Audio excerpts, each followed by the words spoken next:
so much for being on today. I would like to call this board meeting to order at 9:03 a.m. Welcome to the BRA's first virtual board meeting. So as a courtesy to all, if you are not speaking, please make sure to mute your audio so that there's no interruptions in the background.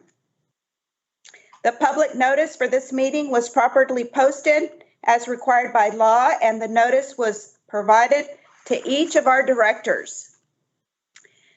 Since this is a virtual meeting, we will handle the attendance portion a little bit differently.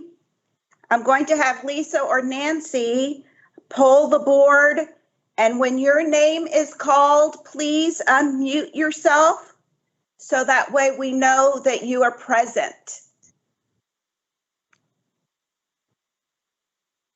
Presiding Officer Flores. Here. Director Tallis. Here. Director Taylor. Here. Director Abraham.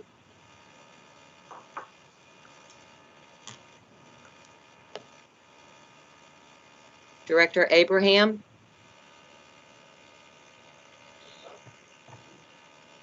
Director Boren. Here. Director Fernandez. Here. Director Henderson. Here. Director Huber.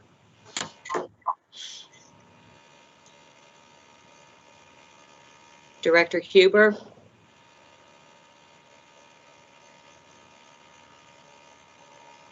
Director Crone. Here. Director LaChance. Here. Director Lattimore. Here. Director Leslie. Here. Director Lloyd. Here.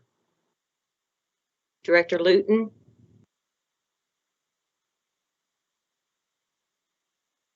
Director Luton.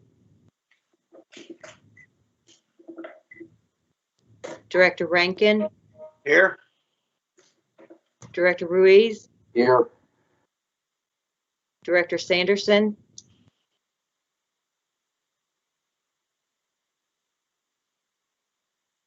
Director Sanderson. Director Savage. Here.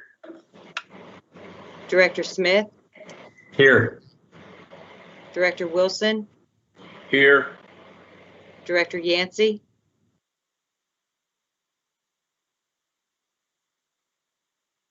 Director Yancey.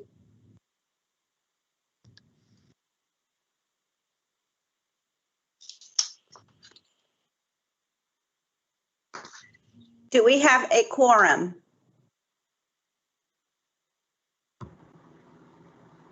Yes, we do. Thank you. So welcome everybody. Once again, I'm so happy to have us get together for a board meeting. Unfortunately, who would have ever thought we'd be virtual? So first time ever since the BRA's inception, and pretty amazing, right? So we're going to move to the public comment section of our agenda.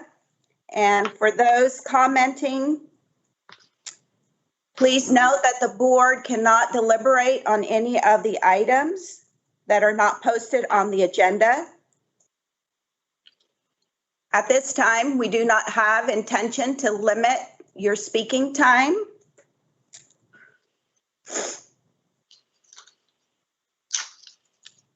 Do we have anybody who has signed up for public comment?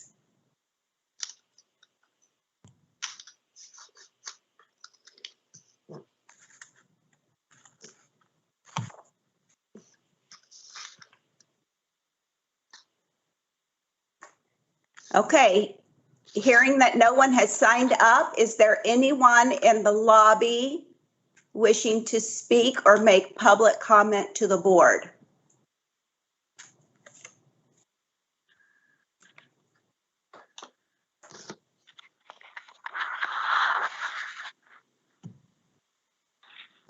Hearing none, We will move to our first agenda item. Report and possible discussion on General Manager, CEO, reported by David Collingsworth, General Manager, CEO. Well, good morning to everyone. This is certainly a unique opportunity. We certainly appreciate everybody, both our board members and our consultants and engineers, and certainly those of you from the public that have joined us today. We've got a lot of information. We've got a very good board meeting. We're going to go through our budget and just work through a tremendous amount of stuff. So again, we're glad you're here. We've tried to provide multiple forums so people could video in, they could call in. You can go to YouTube and watch our live stream. If you do go to YouTube, if you're there from the public, you can go to our webpage and follow along with the slides. So we've really tried to work hard to make multiple avenues available for folks to sit in and participate in our meeting. Presiding Officer Flores, I really don't have much of a report this morning for time's sake. But at this time, I would like to introduce our special guest from the Sunset Commission. Our board members know that we've been going through the Sunset Review now for a couple of months, and we've had a lot of really good interaction with the Sunset Commission. And they're going to sit in today on our meeting, our open meeting and our closed meeting. And at this time, I'd like to introduce the team member, Robert Roaming. And Robert, if you'd like to introduce your staff, that would be awesome.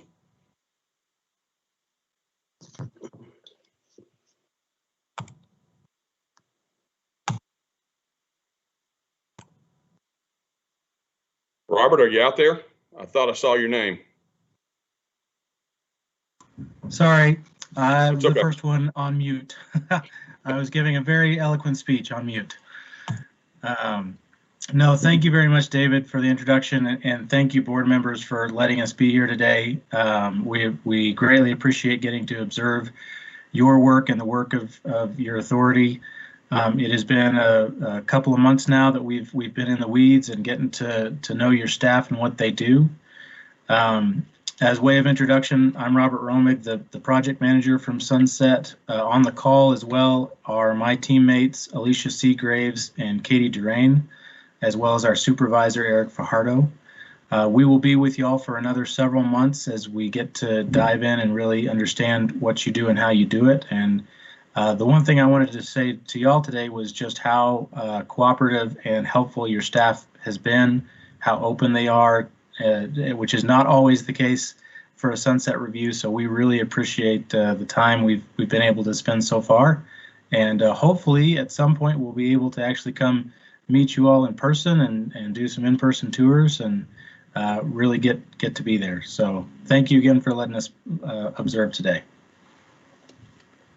Thanks, Robert. And Presiding Officer Flores, I'll turn the meeting back over to you. All right, thank you. And Robert, thank you for joining us today. We're happy to have your team. Thank you, David, for all that you have done during this time. We appreciate you. So moving on to the second agenda item, discussion and possible action on Texas County and District Retirement System, the TCDRS Retirement Plan by Monica Willis, Human Resource Manager.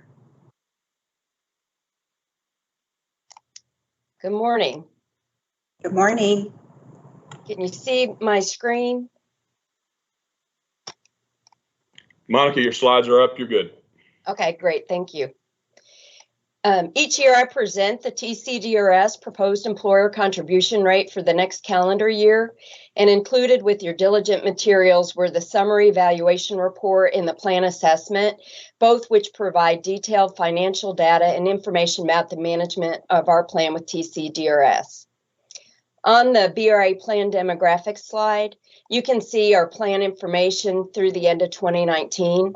The most notable change in this is that we had an additional 10 participants begin drawing their TCDRS retirement benefits last year. The next slide shows the history of the BRA employer contribution rates. Our current rate is 7.5%, and TCDRS has proposed an employer contribution rate of 7.57% for the 2021 plan year. This is about an $8,300 increase from the FY20 budget. The FY21 rate is based on the actuarial valuation of our plan as of 12/31/2019. We are not proposing any changes to the plan benefit provisions, and if there are no questions, I'll read the resolution.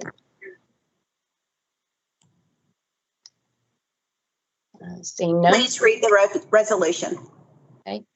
Be it resolved by the Board of Directors of the Brazos River Authority that the Texas County and District Retirement System, TCDRS, plan provisions for the Brazos River Authority non-retirees remain the same for the 2021 plan year. And be it further resolved that the TCDRS plan provisions for the Brazos River Authority retirees remain the same for the 2021 plan year. And be it further resolved that the required TCDRS employer contribution rate will be 7.57% for the 2021 plan year.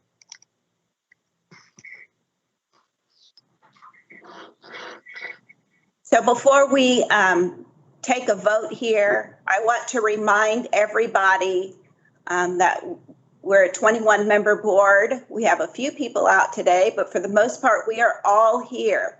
So please help me if you are going to make a motion, state your name, so that way we can make sure our records are appropriate, documented appropriate. So you've heard the resolution. Is there a motion to adopt? This is John Luton. I so move. Jen Henderson, I second. Motion was made by Director Luton, second by Director Henderson. Please poll the board. Presiding Officer Flores, Yes. Director Tallis, Yes. Director Taylor, Yes. Director Abraham, Yes. Director Boren, Yes. Director Fernandez, Yes. Director Henderson, Yes. Director Huber, Yes. Director Crone, Yes. Director LaChance, Yes. Director Lattimore, Yes. Director Leslie, Yes. Director Lloyd, Yes. Director Luton, Yes. Director Rankin, Yes. Director Ruiz, Yes. Director Sanderson,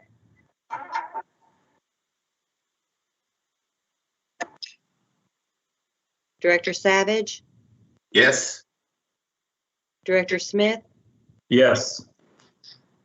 Director Wilson, Yes. Director Yancey,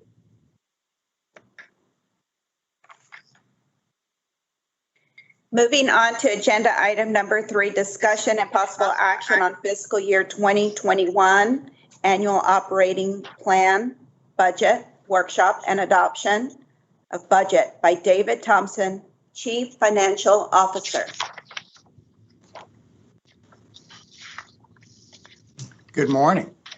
Good morning. David, I can see your slides. You're good to go. All righty, here we go. You should have gotten your budget books about a week ago for the annual operating plan for FY 2021. Before I get started with the workshop itself and talking about the budget, I want to help out some of the new folks, new directors that we have out there, and tell you a little bit about the budgeting process.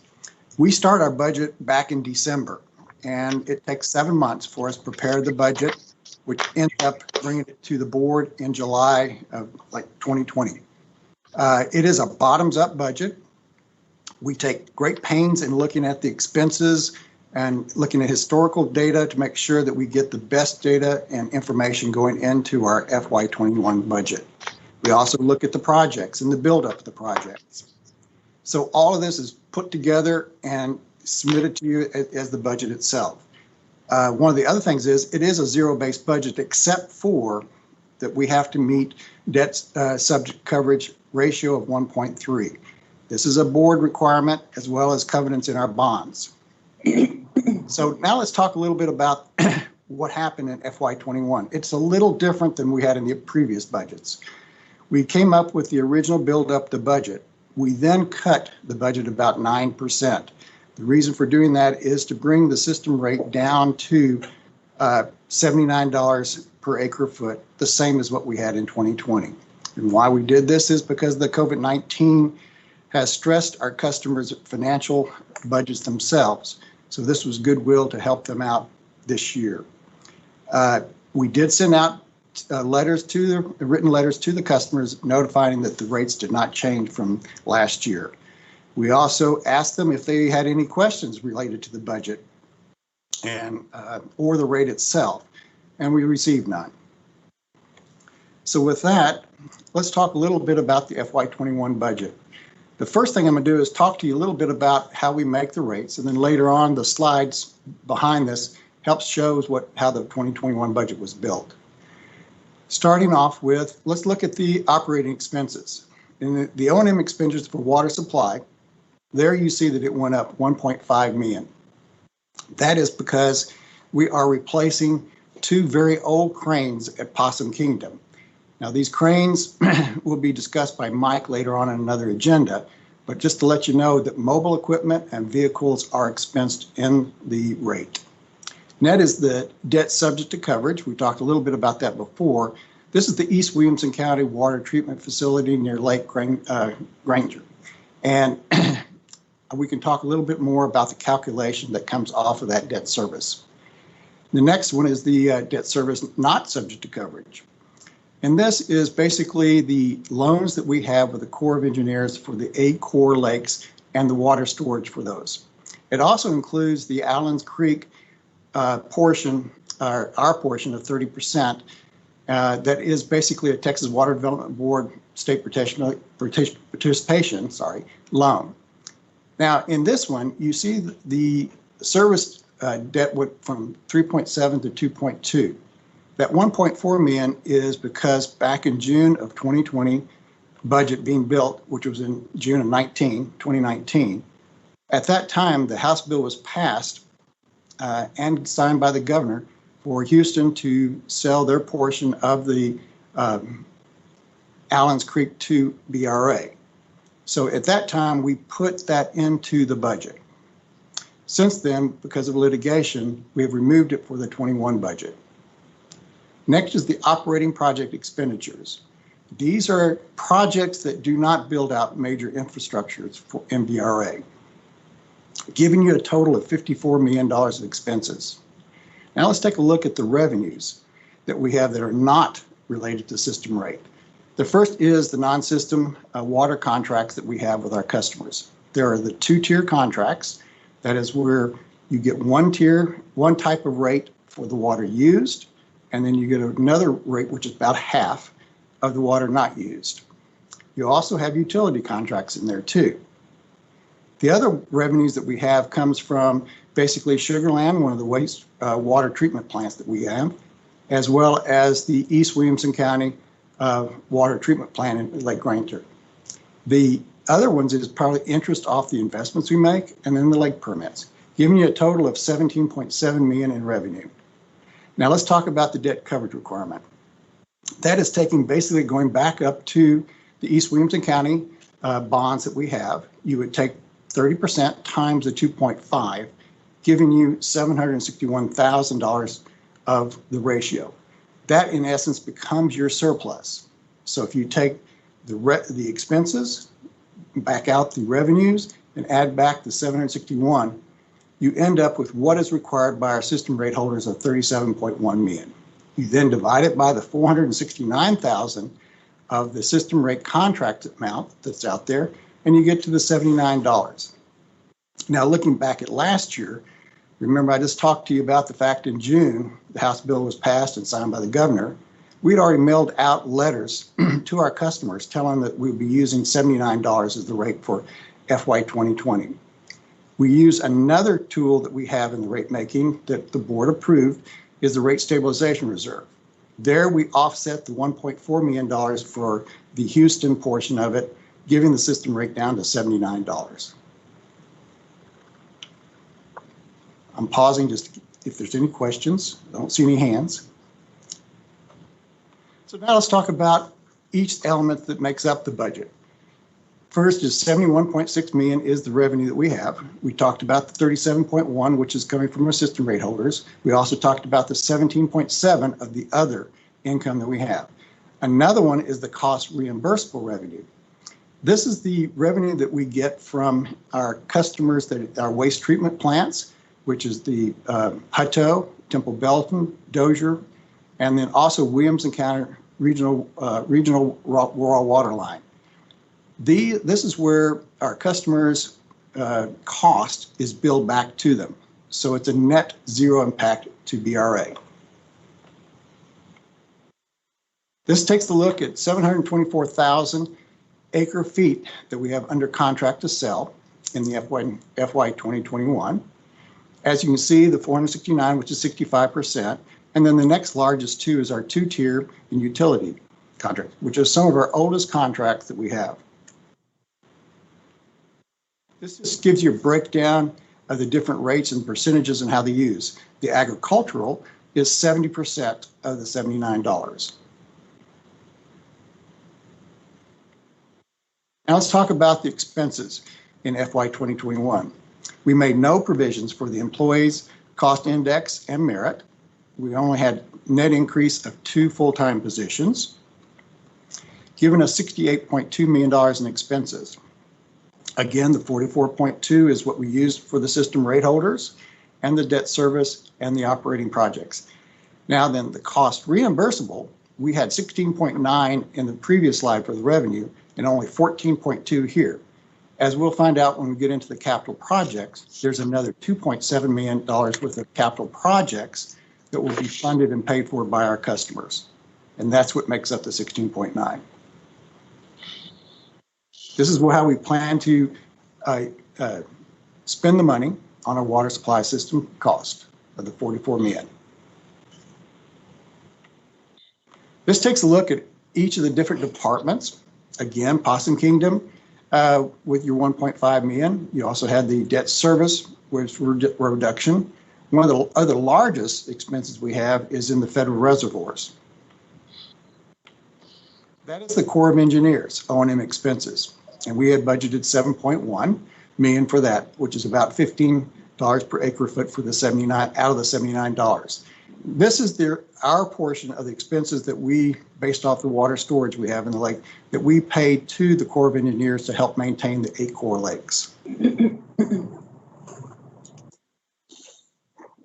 This is taking a look at the operating projects. As I mentioned before, their assessments, their studies, they do not build out the major infrastructure of our assets. So now let's take a look at the multi-year capital improvements. 60.8, we have basically about 70% of it is for new water. Now this takes a look at the detailed pieces of it all. And you can see we have about $40 million for Allen's Creek.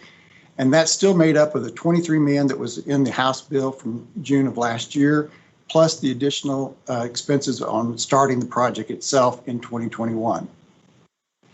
You also see in there the 3 or 4 down, the copper ion generator project. Now Brad will talk about that later on in another agenda item, but that is one of the cost reimbursable projects we have. And if you go down further at the phase 3 pumps for 550,000, that's the other cost reimbursable project that we have that will be reimbursed by the customers. This just breaks down the lines of business.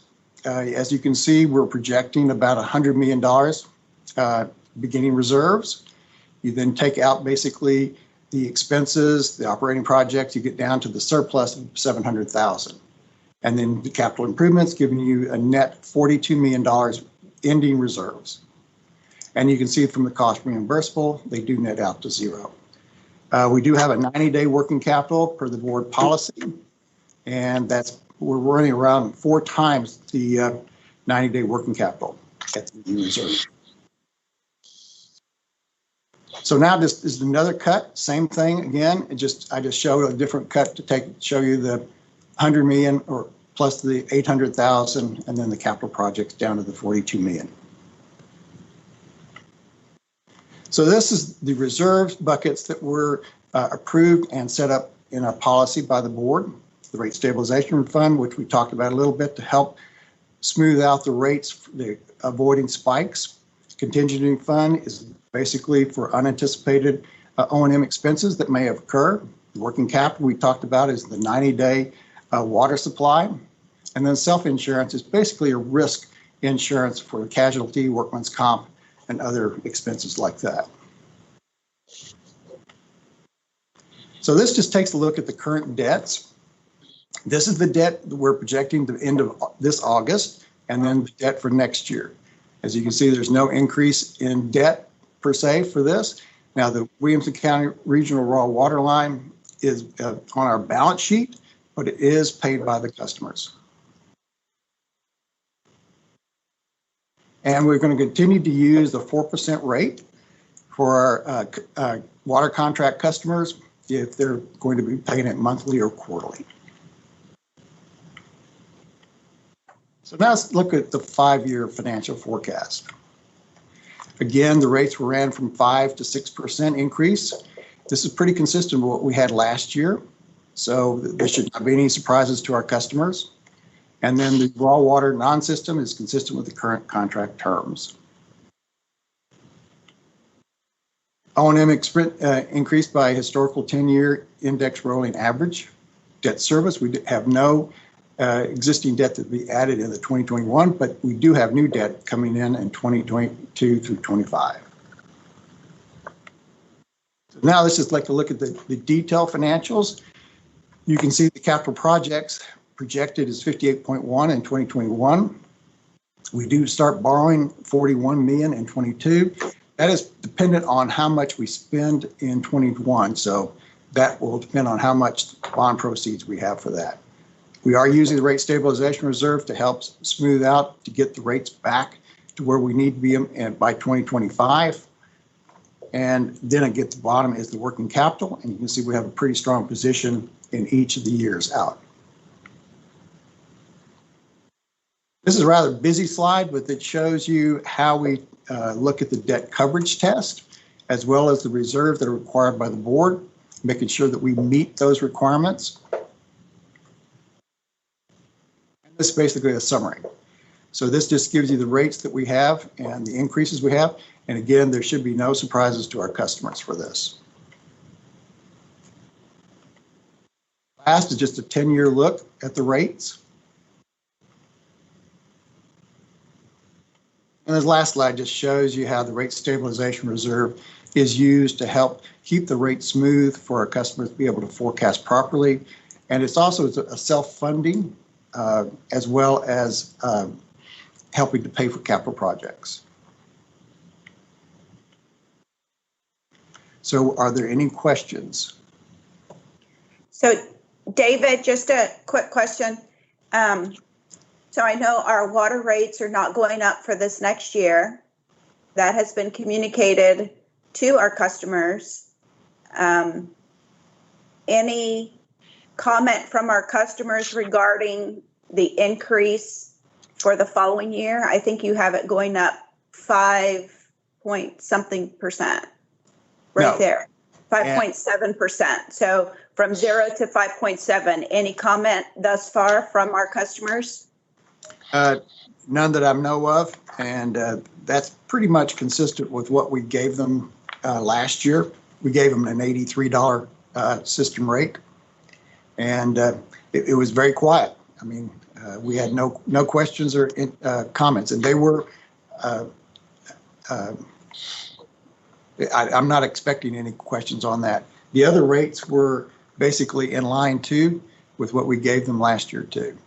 Now the percentages work, but the rates are. Thank you. Madam Chairman, Director Bourne has a question. Yes, Director Bourne. David, could you revisit the part about the employee dealing with salaries and benefits? What's the plan? Well, the plan was that we will not have a increase for 2021. For the Director employees. Bourne, this is David Collinsworth. Yes, sir.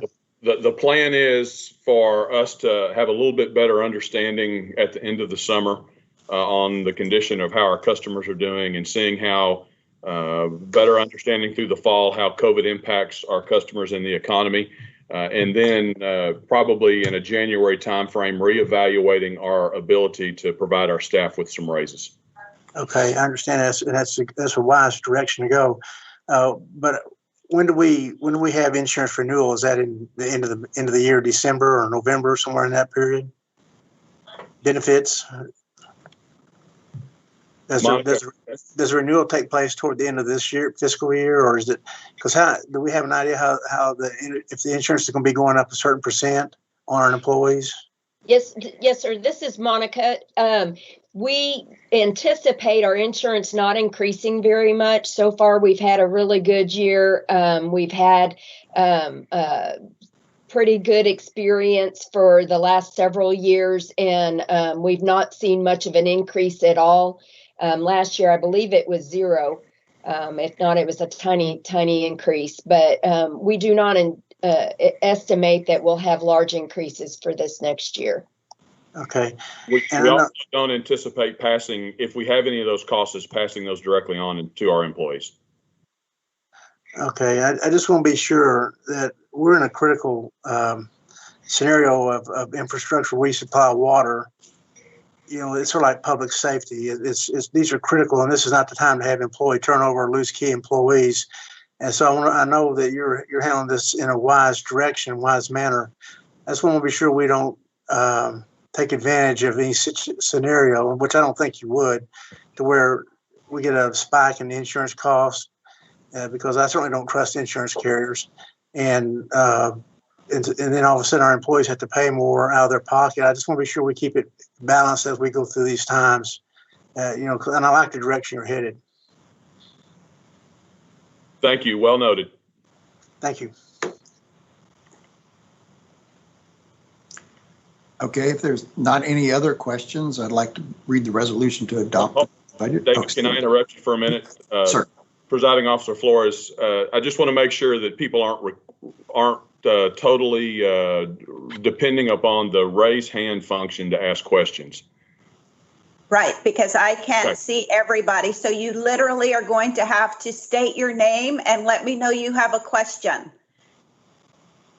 Thank you. Any questions before we read the resolution? Okay, David, can you read the resolution, please? I will. Thanks. Be it resolved by the Board of Directors of the Brazos River Authority Board that the fiscal year 2021 annual operating plan and multi-year capital improvement project plan budget as presented to the board at the July 27, 2020 meeting be approved and adopted, including the following provisions. Be it further resolved that the General Manager CEO is hereby authorized to make expenditures and enter into contracts for expenditures as listed in the budget. In accordance with the Brazos River Authority's General Operation Practice, Policy 2.01, authority and responsibility of the Board of Directors and General Manager's Chief Executive Officer. Be it further resolved that the General Manager CEO is hereby authorized to make adjustments in the individual lines that items amounts of the budget, provided that the total amount expended shall not exceed the total amount authorized for each of the operating divisions as follows. Water supply, $53,972,663. Cost reimbursable, $14,229,273. Total operating budget, $68,201,936. Water supply, $58,086,000. Cost reimbursable, $2,664,000. Total capital budget, $60,750,000. Be it further resolved that the board hereby adopts the multi-year capital improvement project plan as presented in the budget. Be it further resolved that the board hereby approves and adopts a rate of $79 per acre foot of water annually for the fiscal year 2021 for both the system water rate and the interruptible water rate. Be it further resolved that the board hereby approves and adopts a rate of $55.30 per acre foot of water annually for the fiscal year 2021 for the agricultural water rate. Be it further resolved that the board hereby approves and adopts a methodology of quarter payments and monthly payments to include a multiplier to be applied to the annual payments to allow the Brazos River Authority to recover interest lost on any unpaid balance, plus a service charge for administrative costs, including but not limited to the costs involving the billings, accounting, collecting for the quarterly and monthly payments. Be it further resolved by the board that the methodology used to determine the multiplier consists of applying the current savings rate the Brazos River Authority would be earning on the funds it fully paid in full annually to the unpaid balance on the monthly or quarterly schedules. To determine the lost interest, and the net service charge shall remain at $20 per invoice to cover annual additional administrative costs for billings, accounting, collecting, and associated payments. And excuse me, David. Yes, ma'am. I'm sorry. Can you please go back one prior to be it further resolved? Because you said an and instead of an or, and I want to make sure the board understands that. If you can go back one slide. Yes, ma'am. Thanks. I appreciate that. Be it further resolved by the board that the methodology used to determine the multiplier consists of applying the current savings rate. The Brazos River, excuse me, one prior to that, please. Gotcha. I got it. Down on the bottom, the last be it resolved. Yes. Be it further resolved that the board hereby approves and adopts a methodology for quarterly payments or monthly payments to include a multiplier to be applied to the annual payment to allow the Brazos River Authority to recover interest lost on any unpaid balance, plus a service charge for administrative costs, including but not limited to costs involving the billings, accounting, and collecting for quarterly and monthly payments. Be it further resolved by the board that the methodology used to determine the multiplier consists of applying the current saving rate the Brazos River Authority would be earning on the funds it paid in full annually to the unpaid balance on a monthly or quarterly schedule. To determine the lost interest, and the service charge shall remain at $20 per invoice to cover additional administrative costs for billings, accounting, and collecting the associated payments. And be it further resolved that the board hereby approves and adopts an annual interest rate of 4% and a daily interest rate charge of 0.0109589%. That's 4% divided by 365 days to be applied for the quarterly and monthly payments for the fiscal year 2021.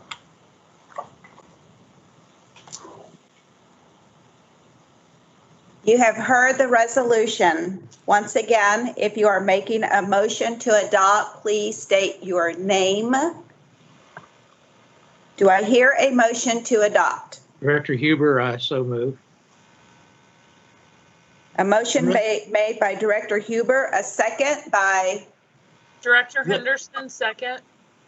Director Henderson. Please poll the board. Presiding Officer Flores, Yes. Director Tallis, Yes.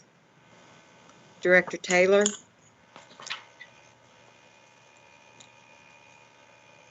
Director Taylor, Yes.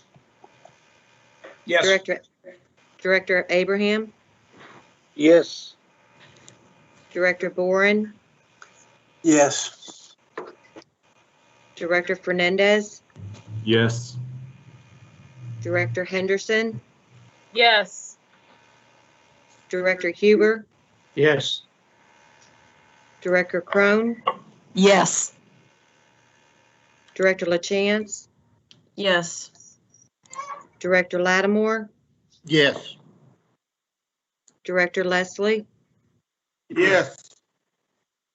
Director Lloyd, Yes. Director Luton, Yes. Director Rankin, Yes. Director Ruiz, Austin Ruiz, yes. Director Savage, Yes. Director Smith, Yes. Director Wilson, Yes.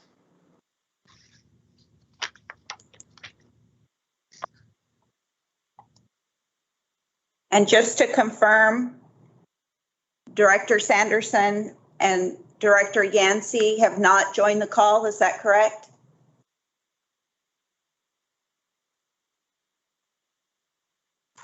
Thank you. Moving on to agenda item number 4, discussion and possible action on adoption of strategic plan by Aaron Abel, Water Services Manager.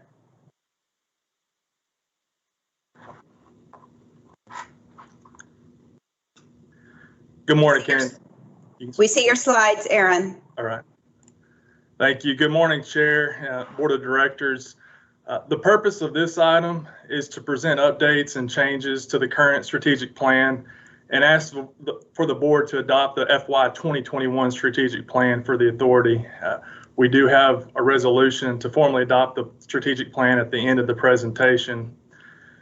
The BRA strategic plan outlines the direction of the organization. It sets our goals, objectives, and strategies to ensure that we as an organization are on the path to meet our mission to develop, manage, and protect the water resources of the Brazos River Basin.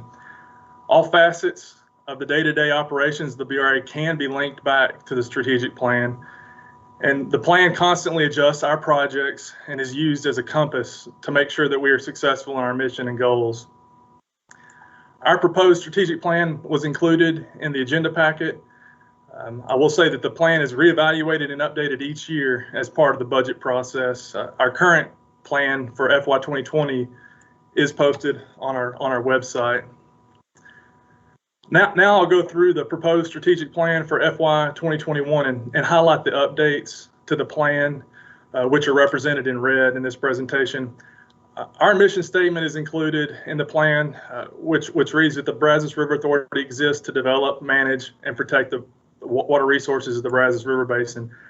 Our guiding principles are quality people, the right people for the right job, integrity and respect, commitment to service and stewardship, innovation and continuous improvement. I will now scroll through the remainder of the proposed plan and highlight the proposed changes that we have for this year.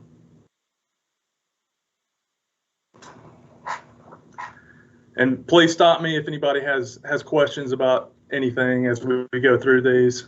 I'm going to go through these in a systematic manner, but please stop me if you have any questions.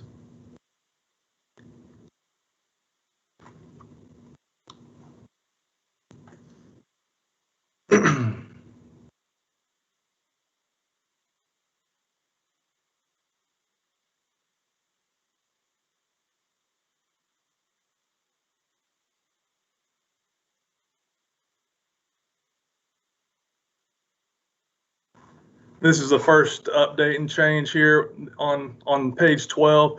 Over the last year, we did complete a natural resource inventory at PK that was previously an objective under the state and federal programs for the protection of water resources, aquatic life, and overall water quality.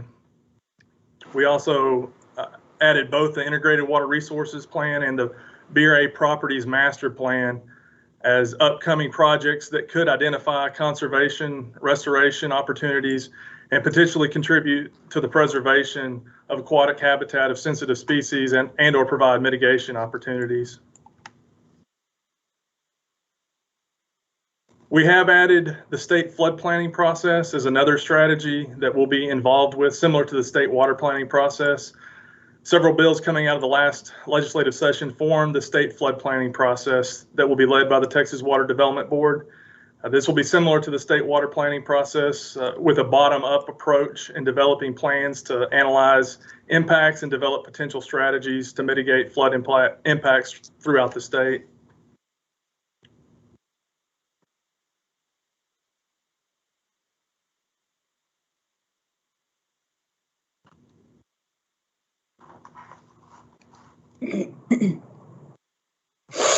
Under maintaining transparency, we added utility consumption reporting that is required under the Texas Government Code.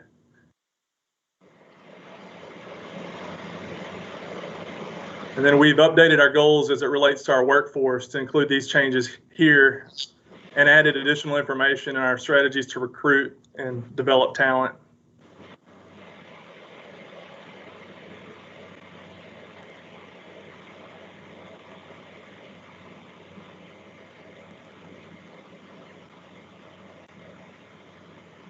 And then finally, we've added the needs assessment to identify potential solutions to space and functional limitations of the current space dedicated to the Environmental Services Department under the goal of ensuring a safe working environment.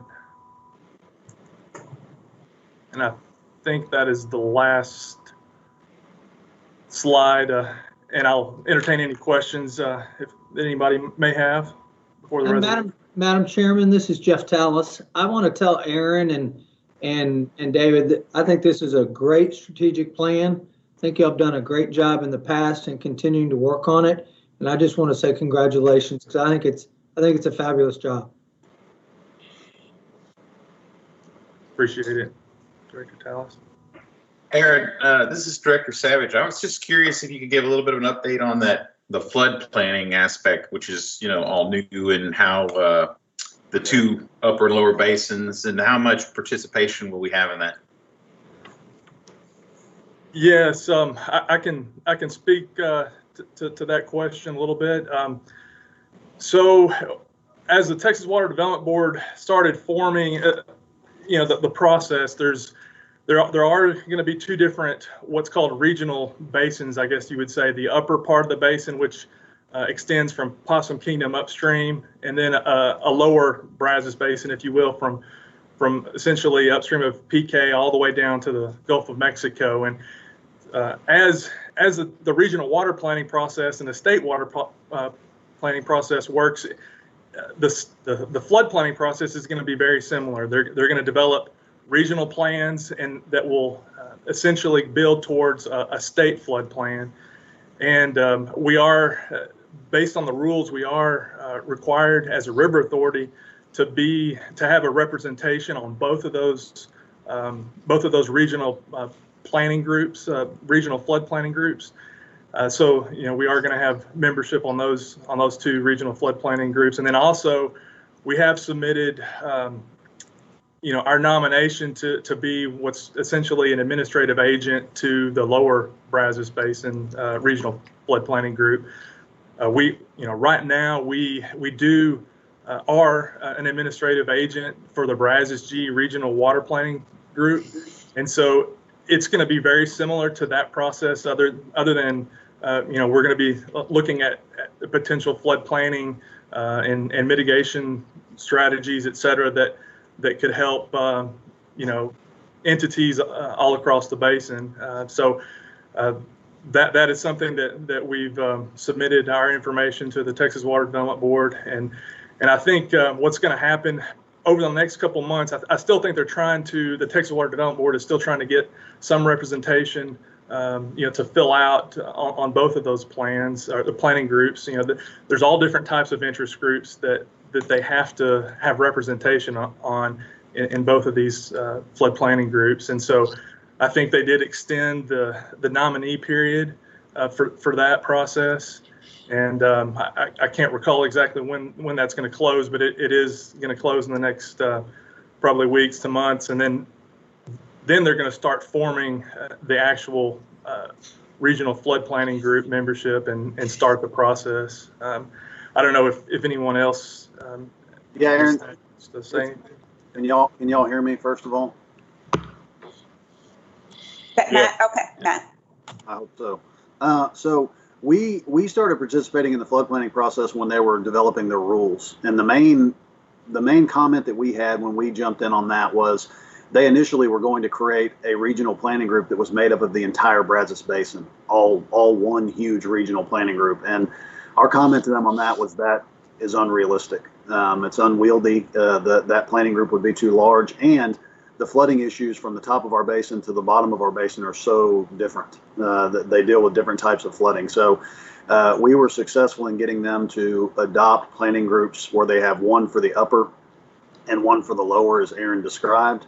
We have asked to be the admin agent for the lower, and then we've submitted nominations of me to represent BRA on the lower, and Mike McClendon will represent BRA on the upper. And as Aaron said, the biggest issue I think the board has run into in terms of where they are in process is that they lack some participation. They had to extend the deadline to see if they could get more people to volunteer, and I can't speak to why that is, but the initial deadline was July 2nd, and they've had to move it out. I don't know for how long, but they had trouble getting enough people for all the different planning groups. So we'll see how that goes once they can fill all the seats.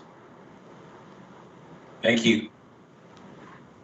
Are there any other questions or comments for Aaron? Hi, this is Tracy LaChance. Aaron, great job on putting this together. I have a question and a comment. My first question would be, is this strategic plan communicated outside of the BRA internal group? Yeah, I think I mean, we post the plan, on our website, and we do communicate that, I think, to our customer base, and so we're transparent in that regard. I don't know if anyone else I could better answer Director LaChance's question. Well, I would just say that you have a great message, and the mission statement and the guiding principles, and then everything that follows. I think you have a very strong message in who we are and how we hope to achieve it. So I would send that message out in any way possible that you can. My comment to that, in addition, would be that just in general, we have strategic plans to kind of as a compass to help us. I would say that if you want to think back the last 5 or 6 months, that we're all working under uncertain terms and in different ways, and my perception is that you, David, you and your staff have done this impeccably.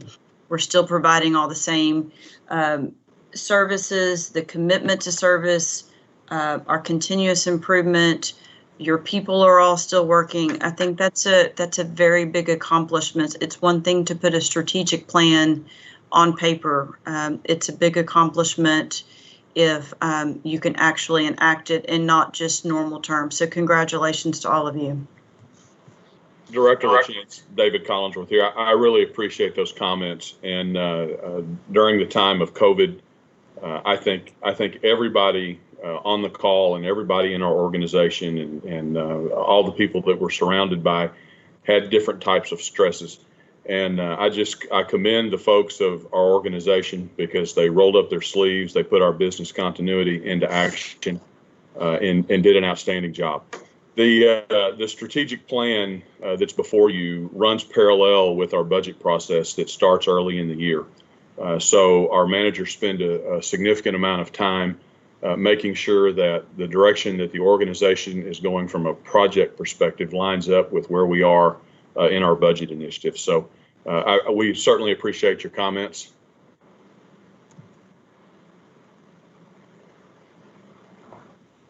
All right, seeing no other questions or comments. Director Aaron? Luton, I have Okay. what organizations or groups are qualified to serve on these flood groups?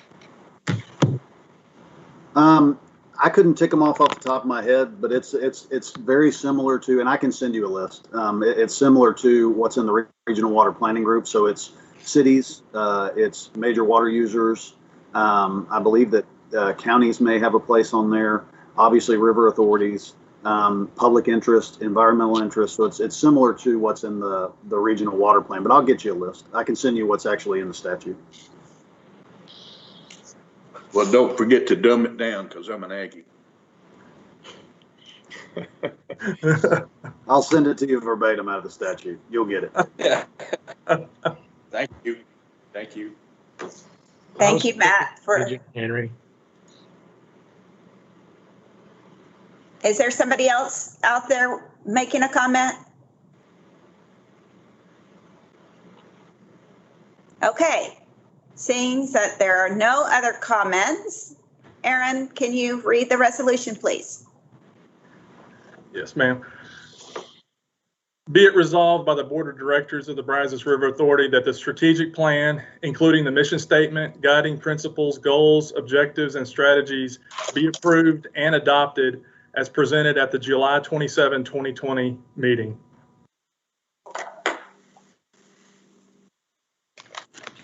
You have heard the resolution. Is there a motion to adopt? Ford Taylor, I move for adoption. Jim First Lattimore, second. Who was that second? Jim Lattimore. Mr. Lattimore, second. Please pull the board. Presiding Officer Flores, Yes.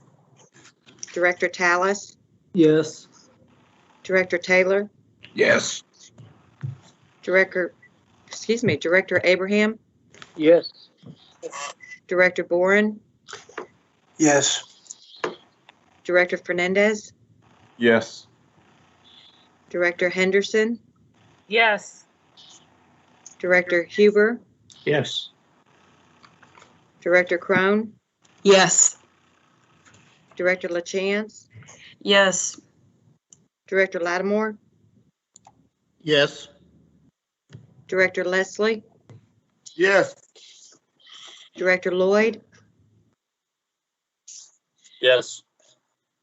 Director Luton, Yes. Director Rankin, Yes. Director Ruiz,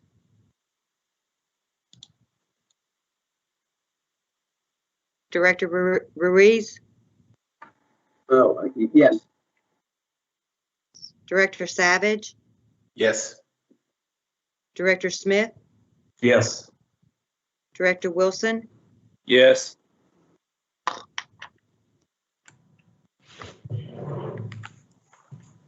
All right, moving on to agenda item number 5, discussion and possible action on Possum Kingdom Lake Crane purchase by Michael McClendon, Upper Basin Regional Manager.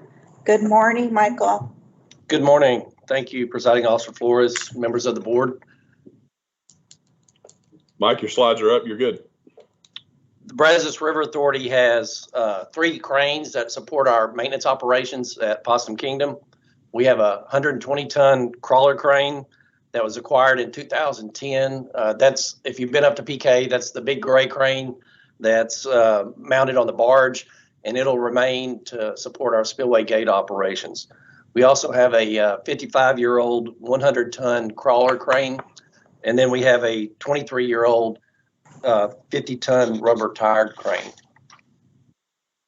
This slide shows the photos of the 55-year-old Manawak crane.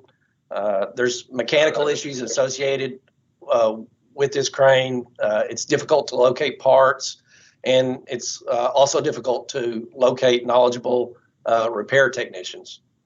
The new cranes, like our big gray crane, they're outfitted with modern equipment, advanced technology, and they also have greater safety features. With some of the retirements that we've had in RSMU group, we currently only have one operator that can operate this crane. We do have 2 certified crane operators at Possum Kingdom, and we're in the process of certifying 2 additional individuals, getting them more time in the seat, if you will, and then we'll send them on to get certified for crane operations. This is a photo of our 23-year-old Grove crane. It requires a new engine overhaul at a cost of about $35,000. It also requires new hydraulic hoses, new pumps, and new tires. We're looking at replacing those existing those two existing cranes that I showed you with a new crane such as this. These photos depict a 130-ton Grove crane. Replacement of those two cranes will provide RSMU the ability to make lifts much more safely. The crane such as this will have a greater boom capacity and greater lifting capacity. There's also going to be less downtime associated with repairs to the older cranes, and this is going to be much more efficient to operate. The new crane, as you can see, comes with rubber tires, so it'll be able to support our barge-mounted crane, the gray crane, and we'll also be able to utilize it over across the river if we have operations over by the generation facility or the prior hydroelectric facilities, and we can use it in our public use areas. So a crane such as this will provide us a lot greater latitude as we move forward with our operations. For the new Grove crane, we did go out. We obtained 3 quotes. That was back in April. Those range from anywhere from $1.2 to $1.3 million. You can see here in the resolution that I'm seeking approval from the board for $1.5 million. And that's just because if there's been any kind of unforeseen increases since April, I really don't anticipate it. But I was not wanting to slow the process down in case there had been some increases. For comparison purposes, when we bought the crane, the 2010, the Big Gray, that ran about 800. The bids that we got back in 2010 ran from $800,000 to $1.3 million. And so the quotes, as I referenced earlier, that we've got for this crane with a greater capacity is running about $1.2 to $1.3 million. If there are any questions, I'd be glad to answer them at this point. If not, I have a resolution for your consideration as well. Director, I have a question. Yes. With the existing cranes in Manitowoc and the other one, is there any resale value or trading value? Yes. I conservatively, I was thinking about $100,000. I was up at Possum Kingdom and I was talking to some of the operators and they were thinking maybe anywhere from $200,000 to $500,000. I think that's a little ambitious, but yes, there is some surplus value and we will proceed in that manner. Okay, thank you. And Michael, is this a brand new crane or a couple of years old? No, it would be a brand new crane. Mike, this is David. Can you talk a little bit about where this money is budgeted? Are you asking David Thompson? Or I'm asking either one of you. Okay, yeah, it is budgeted in our operating expenses since it is in the water supply expenses, and we have budgeted $1.5 million for that. And Michael, does that include getting the crane to the property? Yes, ma'am. Yes, ma'am, it does. Okay. Michael, Director Tallis, what is the life expectancy of this crane? I hope 55 years. Yeah.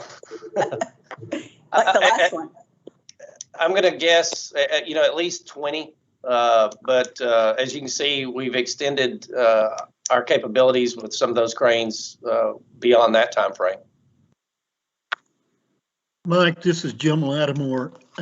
What kind of warranty does that machine have with it?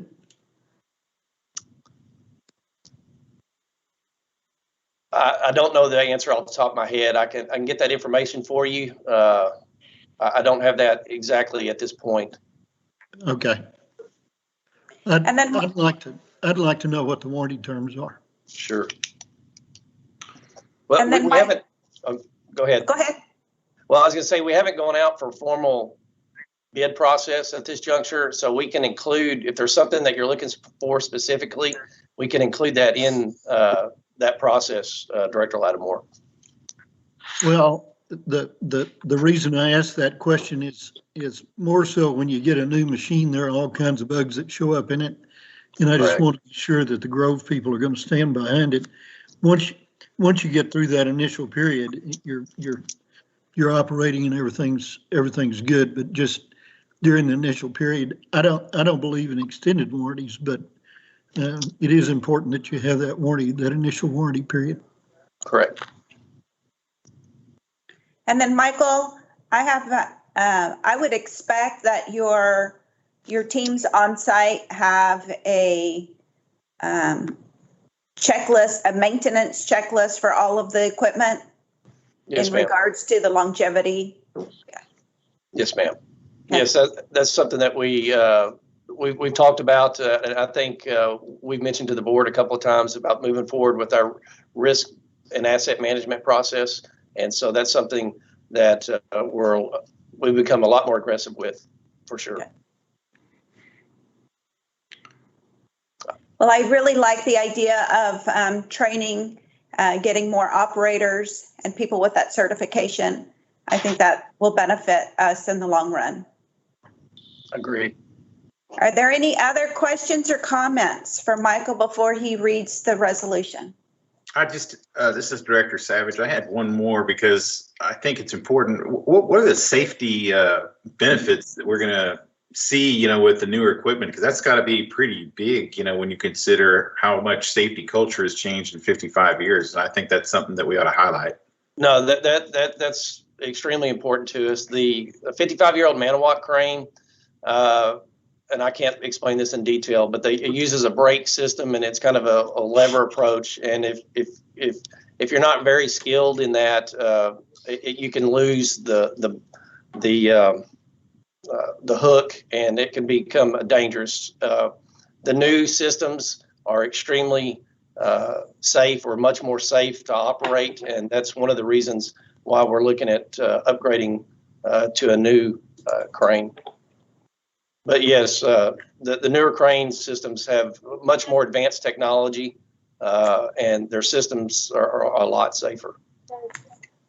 And Mike, I can jump in there for a sec. So the older cranes, a lot of them are manually manipulated. So you have to do calculations with your load charts, things like that, to find your angle, your lift angle, all that type of stuff. Moving forward with this more advanced system, a lot of that is configured in the electronics of the machine. So it has some safety limitations there. You still go through that calculation process, but it has some limitations on how far out and how much you can lift, things like that. This is Director Bourne. I have one last question for me. Are these used exclusively for BRA, or do you ever contract out to other entities? To my knowledge, we've never contracted out to other entities. Our schedule, we use those cranes on a daily basis. Okay, thank you. All right. No other questions or comments? Michael, will you please read the resolution? Yes, ma'am. The following resolution is presented for consideration to the Board of Directors of the Brazos River Authority for adoption at its July 27, 2020 meeting. Be it resolved that the Board of Directors of the Brazos River Authority hereby authorizes the General Manager, CEO, to enter into a contract to purchase a crane for an amount not to exceed $1.5 million. You've heard the resolution. Is there a motion to adopt? Director Henderson makes a motion to adopt. Who was that? Henderson? Director Henderson made the first motion to adopt. Is there a second? Director Wilson seconds. Who was that? Director Wilson. Second made by Director Wayne Wilson. Please poll the board. Presiding Officer Flores, Yes. Director Tallis, Yes. Director Taylor, Yes. Director Abraham, Yes.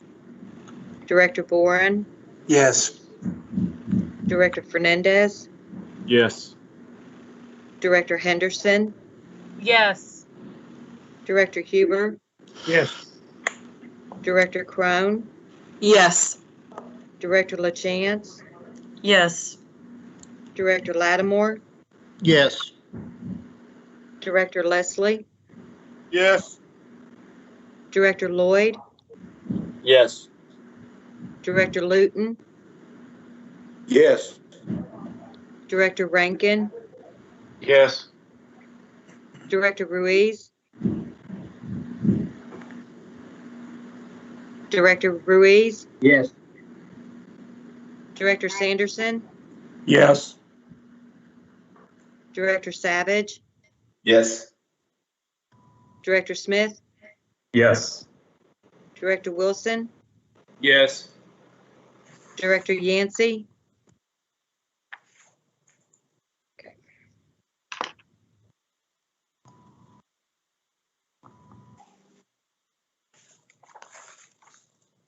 All right, moving on to agenda item number 6, discussion and possible action on wastewater treatment agreement with the cities of Clute and Richwood by Brad Brunette, Central and Lower Basin Regional Manager. Brad, your slides are up. You're good. Thank you, David. Good morning, Madam Chair, members of the board. One of the wastewater plants that we operate is a facility for the cities of Clute and Richwood, and the purpose of this item here is to request authorization for us to enter a one-year extension of our agreement with those cities. Just a photograph to kind of orient you of what this plant looks like. It's located in the city of Clute down in southern Brazoria County. It's a 4 million gallon per day plant, and we also have an associated reuse facility there that supplies treated wastewater to one of the local industries down there. We have 4 BRA employees that are assigned to this facility that work there on a daily basis. Again, it treats wastewater from both the cities of Clute and Richwood. We've been operating there under a 20-year contract since October 1, 2000. It's a cost reimbursable contract, so those cities reimburse us each year for all the expenses that we incur in operations and maintenance there. The contract is scheduled to expire on September 30th of this year, and the cities have requested a one-year extension of the current contract while they consider options for longer-term O&M in the future.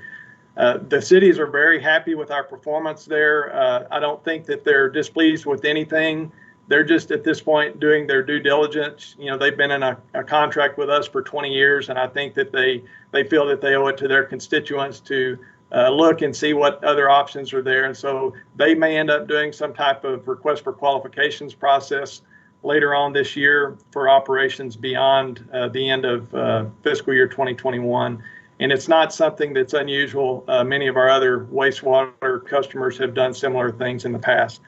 The proposed budget that we have for 2021 for this facility is about $1.1 million. And we would request that you grant authorization for the GM CEO to execute the one-year extension moving forward into FY 2021. That's my presentation. I've got a resolution for you, but I'd be happy to answer any questions if there are any. Will that extension go to September 30, 2021? Yes, ma'am. The contract right now is on, I guess, the city's fiscal year, so it's October 1 through September 30.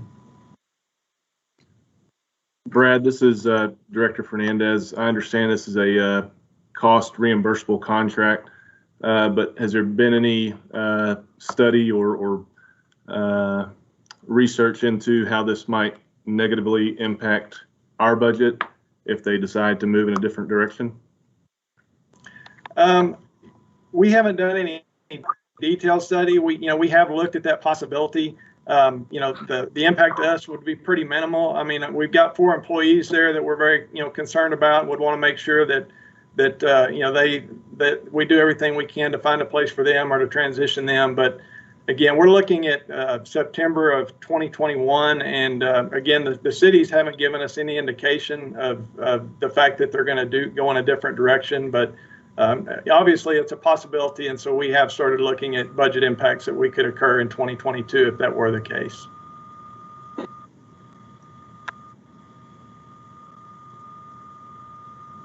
Any other questions or comments? Yes, this is Director Abraham. I have a question about this. Do we use any outside contractors to operate this, strictly our staff? No, sir. For the most part, it's BRA staff only. For some of the major capital items, periodically we might hire a contractor to help with those. But for the day-to-day operations and maintenance, and even for most of the capital work at the facility, we use our own staff, BRA staff. So these outside contractors are approved by our department, otherwise our Brazos river authorities, right? I didn't quite hear that. Could you say that again? No, when you choose an outside contractor, those contractors are approved by our organization. Yes, when we do select a contractor, we have to follow our procurement processes, and so if it's a major item, we have to go out for bids. I think anything over $25,000, and if it's anything from $5,000 to $25,000, we have to get 3 quotes. So that's the process that we use when we do need to secure an outside service. Okay, I have a follow-up question. One is you said 1.1 million to operate. So do you put any cushion in there for unexpected maintenance or a breakdown? Yes, part of that 1.1 million includes capital work for next year. So some of the replacements and planned repairs for next year are included in that. I know we're planning on replacing a generator there, and I believe there was also some preparation for some electrical piping replacement. I believe we also have a repair and replacement fund in that contract, just for unforeseen things that could come up. Well, thank you.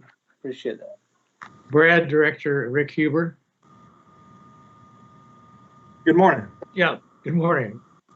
If they should choose after the 1-year extension not to use us to operate the plant, since it's cost reimbursable, isn't that just a wash then? We have no cost to be reimbursed, so except for our employees that we'd have to take care of.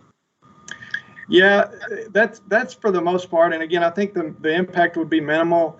We do have, some of our specialty folks like SCADA and electricians, those type of folks that aren't necessarily assigned to any one particular facility. They would have no time to bill to that facility, so their time would end up being allocated or used elsewhere. But other than the dealing with the employees, and I think we also spread some of our BRA overhead costs on that facility that would have to be absorbed somewhere. But again, I think it's pretty minor impacts, even looking at those couple of things that I mentioned there. Thank you. All right, thank you for your questions. So, seeing no other comments, Brad, would you mind reading the resolution? Yes, ma'am.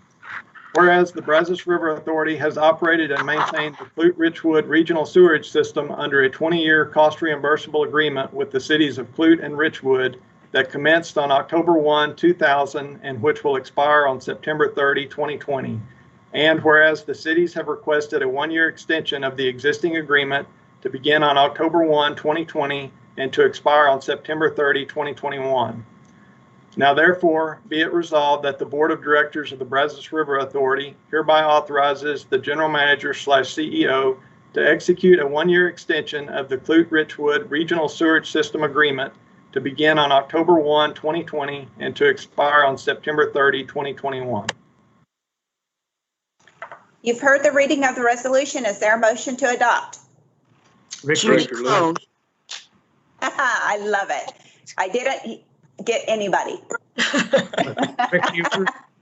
I so move. Okay, I hear Rick Huber. Judy Crone. And a second made by Judy Crone. Thank you. Please poll the board. Presiding Officer Flores, Yes. Director Tallis, Yes. Director Taylor, Yes. Director Abraham, Yes. Director Boren, Yes. Director Fernandez, Yes. Director Henderson, Yes. Director Huber, Yes. Director Crone, Yes. Director LaChance, Yes.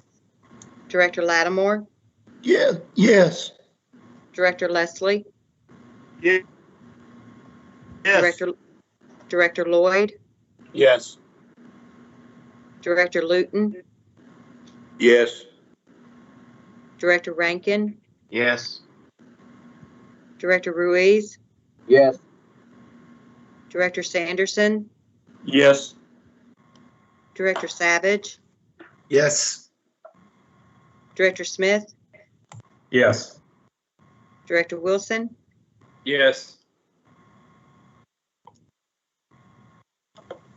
Before we move on to the next agenda item, if we can take 2 minutes, everybody put yourself on mute, get your coffee, stretch, and we'll be back in 2 minutes. Thank you.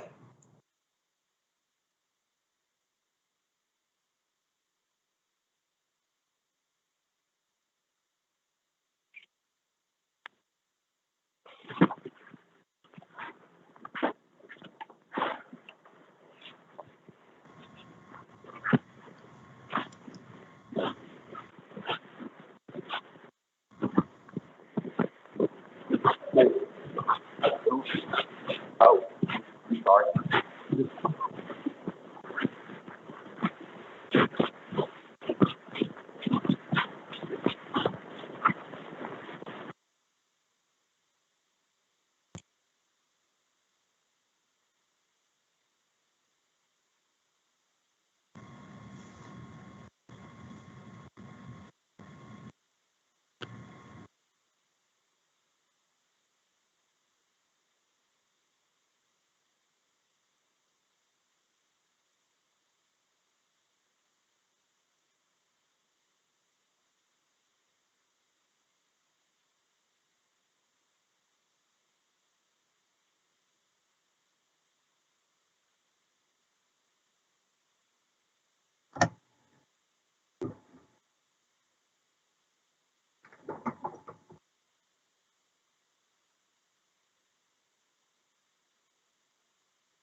All right, I hope everybody's had a chance to grab a cup of coffee and stretch.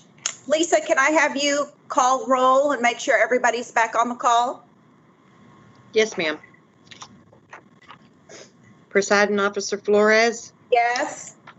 Director Tallis, Yes. Director Taylor, Yes, and thankful for the coffee. Director Abraham, Yes. Director Boren,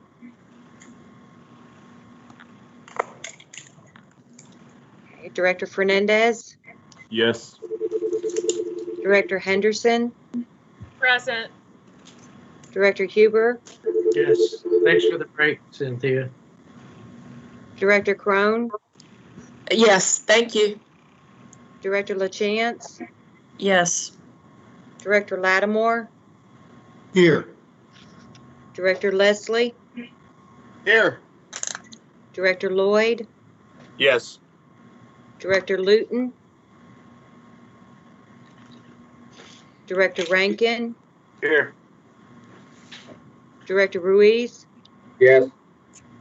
Director Sanderson, Yes. Director Savage, Yes. Director Smith, Here. Director Wilson, Yes. Director Yancey,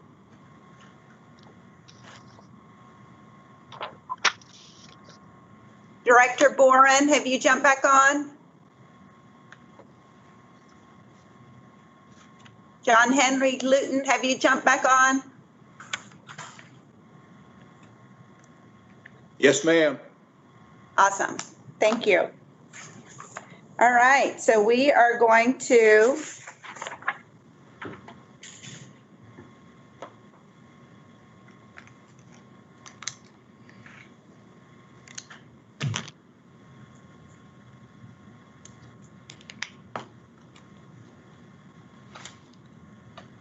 move to agenda item number 7, I believe. Correct. Discussion and possible action on Williamson County Regional Raw Water Line Copper Icon Generator Project Professional Services in contract with Walker Partners LLC by Brad Brunette, Central and Lower Basin Regional Manager. Brad, your slides are up. You're good. Okay, good deal. Good morning again. This item actually sounds like something out of Star Wars to me, but it's really not. It's I guess a fairly common technology that's being used across the country right now. But the purpose of it is to obtain authorization for us to enter into an engineering services contract to provide for zebra mussel control at our Williamson County Regional Raw Water Line intake structure at Lake Stillhouse Hollow. This is a photograph just to orient you again. Most of y'all are familiar and have seen versions of this, but you can see Lake Stillhouse Hollow up the top and the red pipeline that conveys water down to Lake Georgetown. And what you also see here are the service areas of our customers. We have 3 customers that we supply water through the system, and we have the cost reimbursable contract with those customers for operation and maintenance associated with this line. And those customers are the City of Georgetown, the City of Round Rock, and the Brushy Creek Municipal Utility District. And you can see here their service areas. And you'll also note the peach colored area that you see was formerly the Chisholm Trail Special Utility District service area, but that has since been acquired by the City of Georgetown, or I say acquired, that may be the wrong word. They're responsible for water service within that area. So a large area that's heavily dependent upon this pipeline and its operation. This is just a picture of the intake structure at Stillhouse Hollow. We currently have 4 pumps that are in place within this structure, and we have space for 2 other pumps that we'll be adding probably sometime within the next 2 to 5 years or so. We operate these pumps at Stillhouse Hollow based on the lake levels at Lake Georgetown. And so they can be either running for months at a time whenever it's relatively dry, or they can be off for months at a time when we have inflow into Lake Georgetown. It's been relatively dry in the Bell Williamson County area for the last 6 or 8 months. And so I think we've been pumping for the last 3 months continuously. So the pumps are on as we speak. Invasive zebra mussels have been discovered in both of these lakes. I think we have 4 reservoirs in our basin now with zebra mussels, and Stillhouse and Georgetown are 2 of those. This slide just shows you some of the examples of what zebra mussels can do to objects that are in the water for any significant period of time. These aren't necessarily from Lake Georgetown or Stillhouse Hollow, but they give you a good visual of how big of a problem these things can be. We've been conducting routine monitoring and inspections of our intake structure and pipeline for years. So we've been doing twice a year camera inspections of the pumps and the cans, and we also do dive inspections annually where we inspect the screens at the intake structure. and those screens are where the water actually enters the intake structure into the pumps.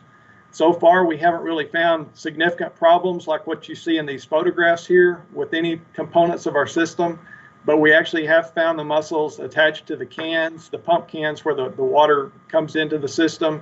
And we've also found them in some of the air relief valves on the pipeline and a little bit within the pipeline itself. So we've got them, we're dealing with them. Unfortunately, we haven't had any major issues yet, and that's one of the things that we're hoping to prevent with this project that we're talking about today. BRA and our customers back in 2019 hired Walker Partners, an engineering firm, to evaluate the Williamson County Regional Raw Water Line System and recommend zebra control measures that we might look at implementing. The primary recommendation that came out of that study last year was to install one of these copper ion generators at the intake structure. And this slide here shows you an example of what one of these systems looks like. It's essentially takes solid copper rods and through some type of electrolytic process turns that solid copper into a solution. And that solution, once it's injected into the system, prevents the zebra mussel larvae from, thriving, maturing, and attaching and causing problems. And in high enough concentrations, the copper ions can actually kill larger established zebra mussels as well. So what we're talking about here is we would have some type of system like this on shore at the intake structure. The copper solution would actually be injected inside the intake screens, which would have been underwater beneath the intake structure in that photo that I showed you earlier. And that will protect the system from the screens all the way up through the pumps and into the transmission line. This technology is approved by EPA for this type of use, and it's also approved by the U.S. Department of Agriculture and Fish and Wildlife. Cost-wise, the cost estimate that we have from the engineer for the entire system is about $2.2 million, with the engineering services portion of that being $445,635. And that's what we're requesting authorization for today, is just the engineering services component of it. Again, this is one of our cost reimbursable operations, so our customers, Round Rock, Georgetown, and Brushy Creek Mud, will fully fund 100% of the cost of this system. They've been involved with us from the get-go with Walker Partners, and all three are very supportive and wanting us to move forward with getting the system designed and installed out there. So that's what I have today. We'd ask that you approve this resolution that I've got to authorize an engineering services contract with Walker Partners to move us into the design phase for this system. I'll be happy to answer any questions, and then I have a resolution for you after that's done. Brad, how long has this type of system been around? I've done a little bit of research myself, and I've seen some papers on them as far back as 10 or 20 years ago. Oh, wow. The U.S. Bureau of Reclamation, I was reading a paper that they published, I think around 2004, 2005. There are more of these systems that have been implemented up in the Midwest and the Northeast. In Texas, the city of Louisville implemented one at their system at Lake Louisville, I think in 2017. And I've spoken with them, and they've been very pleased with it so far. And the actual picture that you're looking at here is one that Tarrant Regional Water District is piloting at Lake Benbrook up in the Metroplex. So it's relatively new, but not cutting edge, right off the assembly line new, so to speak. Any other questions or comments from any of the board members? Yes, one question from Director Sanderson. This is for Mr. Burnett. I've gathered that the offsetting funds and obligations are in place already for this, and that there's no risk to the authority, right? Correct. The money is included in our budget and will be paid for by our customers. We actually have another agenda item coming up with regard to bond refunding that we're proposing for the Williamson County Raw Water Line customers and some existing debt. And this project is proposed to be paid for through that refunding process. We'll refund some old debt, and we're going to add money to pay for this project here. But again, it will be 100% funded by the customers.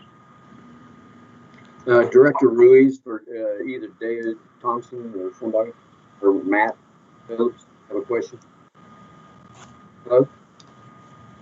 I'm sorry, I didn't catch that. This is Oscar Ruiz. I have a question. I'm supposed to have a round table with Representative Brad Buckley like next month. Would there be any way that somebody could arrange a visit for me to see all this stuff in person so that if they ask questions, I can answer it? I live in Harker Heights, so going to either one of these lakes takes about 10 minutes. So I think Dr. Ruiz, your question is, can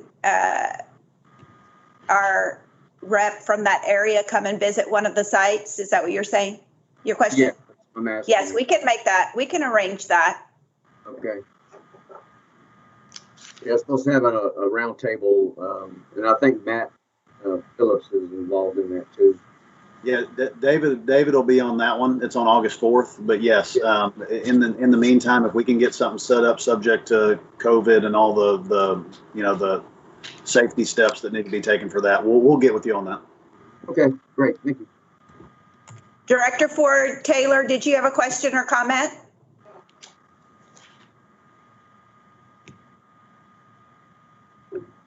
Are there any other questions or comments before Brad reads the resolution?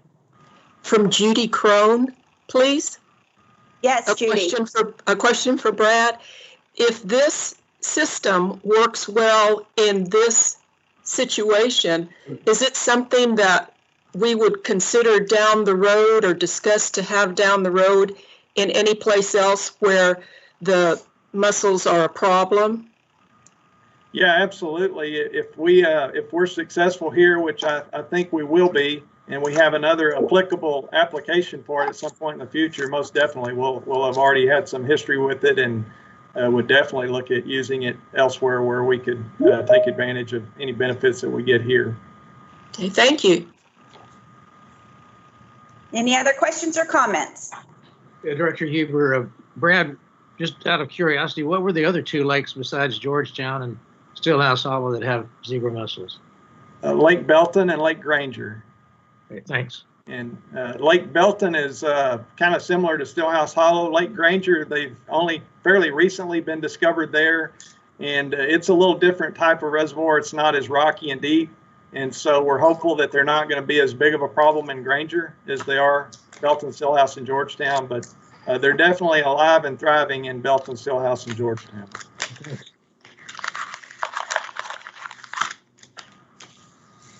Okay, seeing no other questions or comments, hearing none, if you can please read the resolution. Yes, ma'am. Be it resolved that the Board of Directors of the Brazos River Authority hereby authorizes the General Manager / CEO to negotiate and execute a professional services agreement with Walker Partners, LLC for engineering services associated with the design, purchase, and installation of a copper ion generator at the Williamson County Regional Raw Water Line intake structure on Lake Stillhouse Hollow in an amount not to exceed $445,635. Once again, if you are going to make a motion, please state your name. You've heard the resolution. Is there a motion to adopt? Jen Henderson, motion to adopt. Second, Ford Taylor. Thank you. Director Henderson and Director Taylor have made motions. Please poll the board. Presiding Officer Flores, Yes. Director Tallis, Yes. Director Taylor, Yes. Director Abraham, Yes. Director Boren, Yes.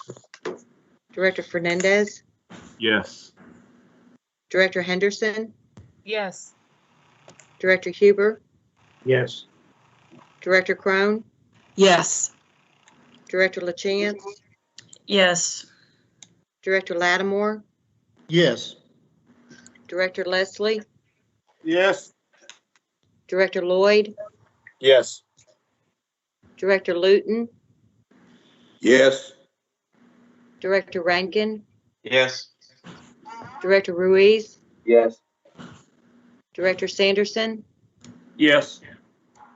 Director Savage, Yes. Director Smith, Yes. Director Wilson, Yes.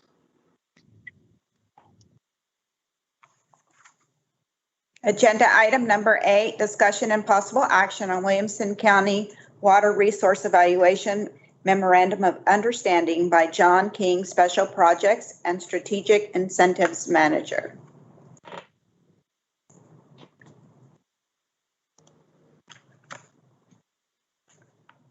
John, your slides are up. You're good. Good morning, Madam Chair, members of the board. Today we're requesting your approval for the general manager to enter into an agreement with the cities of Georgetown and Round Rock to evaluate water supply resources for future use in Williamson County. The Brazos Basin population is expected to experience significant growth over the next 50 years.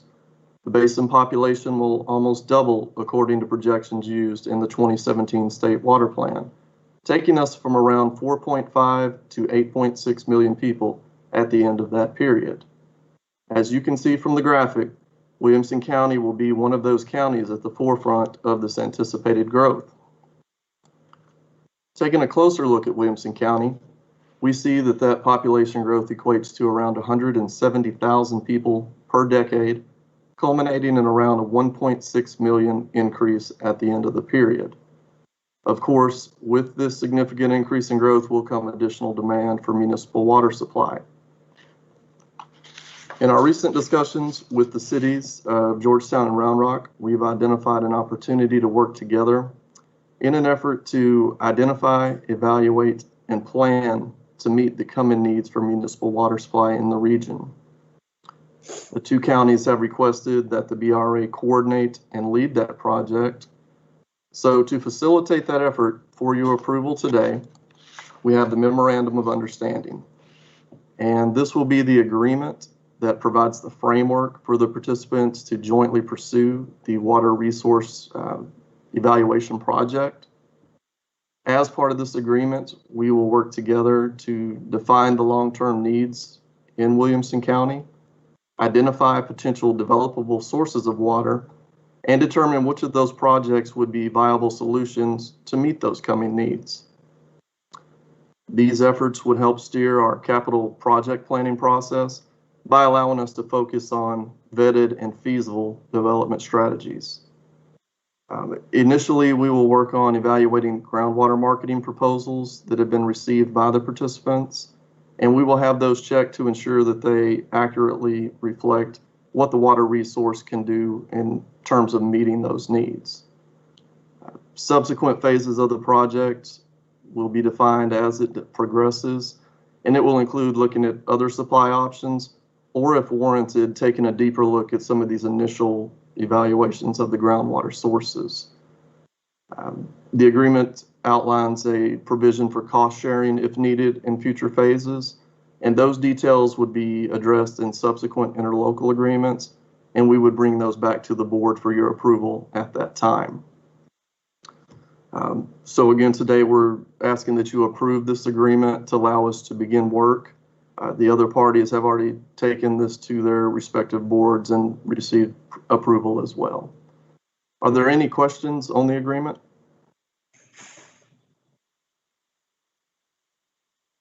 Director Henderson here.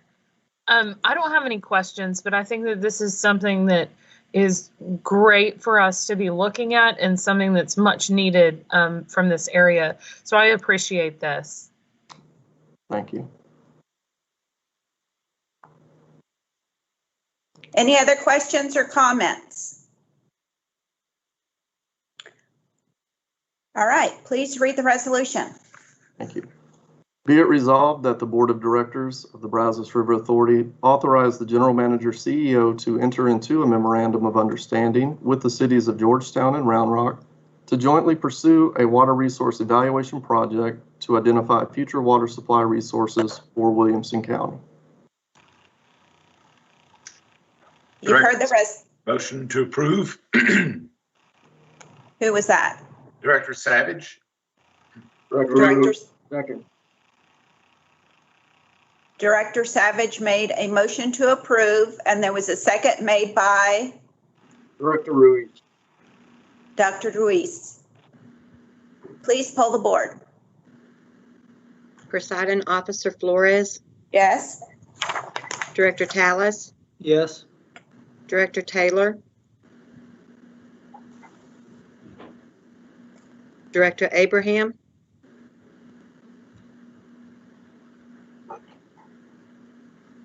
Director Yes. Boren, Yes. Director Fernandez, Yes. Director Henderson, Yes. Director Huber, Yes. Director Crone, Yes. Director LaChance, Yes. Director Lattimore, Yes. Director Leslie, Yes. Director Lloyd, Yes. Director Luton, Yes. Director Rankin, Yes. Director Ruiz, Yes. Director Sanderson, Yes. Director Savage, Yes. Director Smith, Yes. Director Wilson. Yes. And then Lisa, I believe that Director Abraham, did you get his vote? No, ma'am. Director Abraham,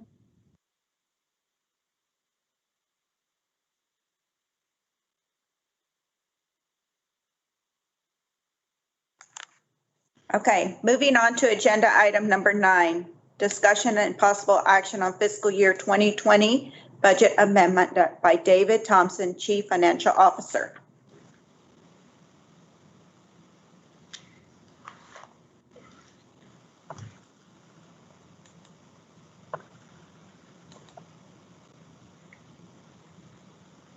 David Thompson, your slide is up. All righty. Well, thank you very much. I want to start off by talking about this budget amendment. We just approved the 2021 budget. As you can remember, we approved the budget ceilings for the water supply and cost reimbursable expenses. The same here is what we're talking about for 2020, the budget that was approved last year this time. What we're talking about is the cost reimbursable operations, and this is our wastewater treatment plants, which is basically Dozier Farm, Temple, Belton, Hutto. These contracts, when we do our budgeting with our customers, there are certain things that we just can't budget into that. And that would be having too much rain, changes in commodity prices, conditions of tangent facilities that might impact those facilities, and any changes by the customers in plans and goals, as well as regulatory and permit requirements. We had 2 operations, Sandy Creek. The city also takes treated water from Brushy Creek Regional Utility Authority treated water plant. That facility was offline for a portion of the years, plus the fact that we had drier than normal conditions in the fall and winter. That Sandy Creek plant is expected to treat 65% more water than we budgeted. That means we're using more chemicals, electricity, and sludge hauling. Hutto, again, the wastewater treatment plant, the customer delayed in installing the new belt presses at the central plant.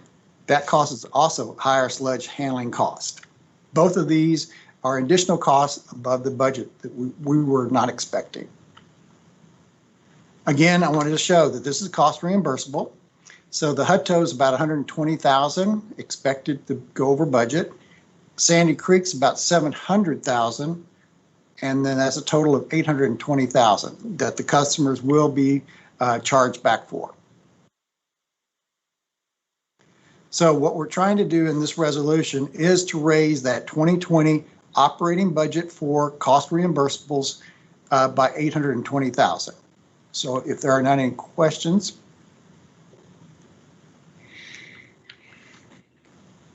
Are there any questions for David Thompson?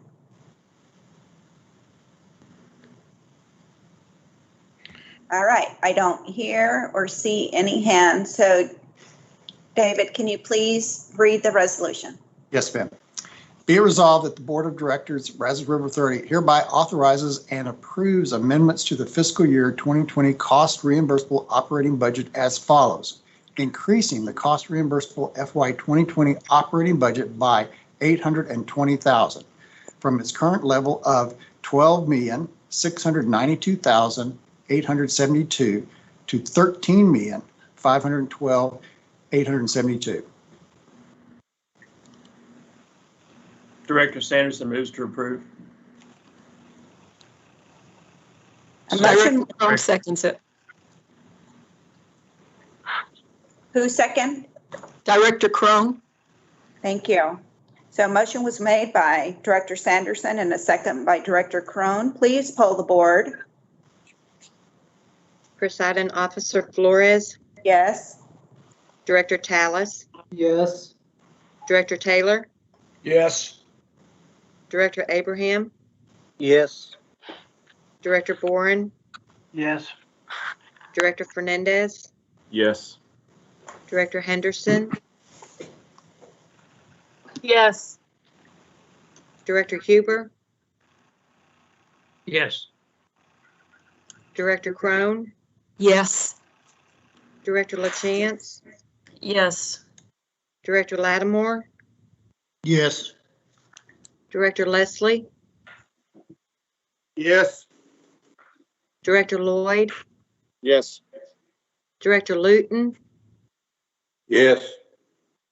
Director Rankin, Yes. Director Ruiz, Yes. Director Sanderson, Yes. Director Savage, Yes. Director Smith, Yes. Director Wilson, Yes.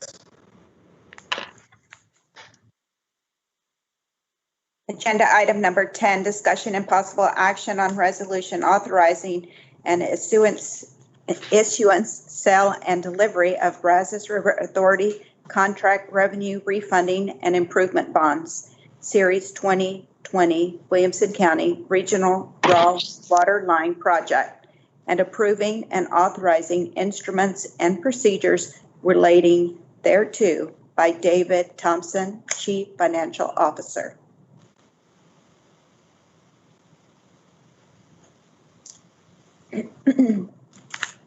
And we see your slides, David. Go right ahead. Thank you. All righty. I know there's a little bit of repeat of information about the 26-mile, 48-inch pipeline between Lake Stillhouse Hollow and Georgetown. The three cost reimbursable customers we have are Georgetown, Round Rock, and Brushy.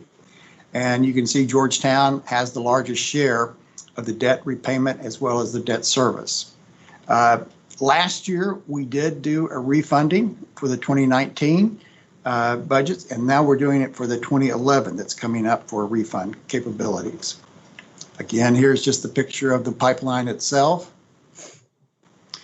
In this refunding, we've also taken the opportunity to go back and look at the agreement. We've made some update provisions to the current operations and allow the funding for the additional capital improvements, such as the copper ion generator. It is $13 million that we're refunding. The rate's around 5% with the remaining 12 years. The current interest rates are much lower, even at 1.5%. So we're estimating a savings somewhere in the neighborhood of $2.5 million. And that's approximately 18% present value. The refunding we did last year was about 20%. So the savings that we're talking about allows the inclusion of the copper ion generator without increasing the debt services for these three customers. Estimated new debt issuance is not to exceed $15.2 million.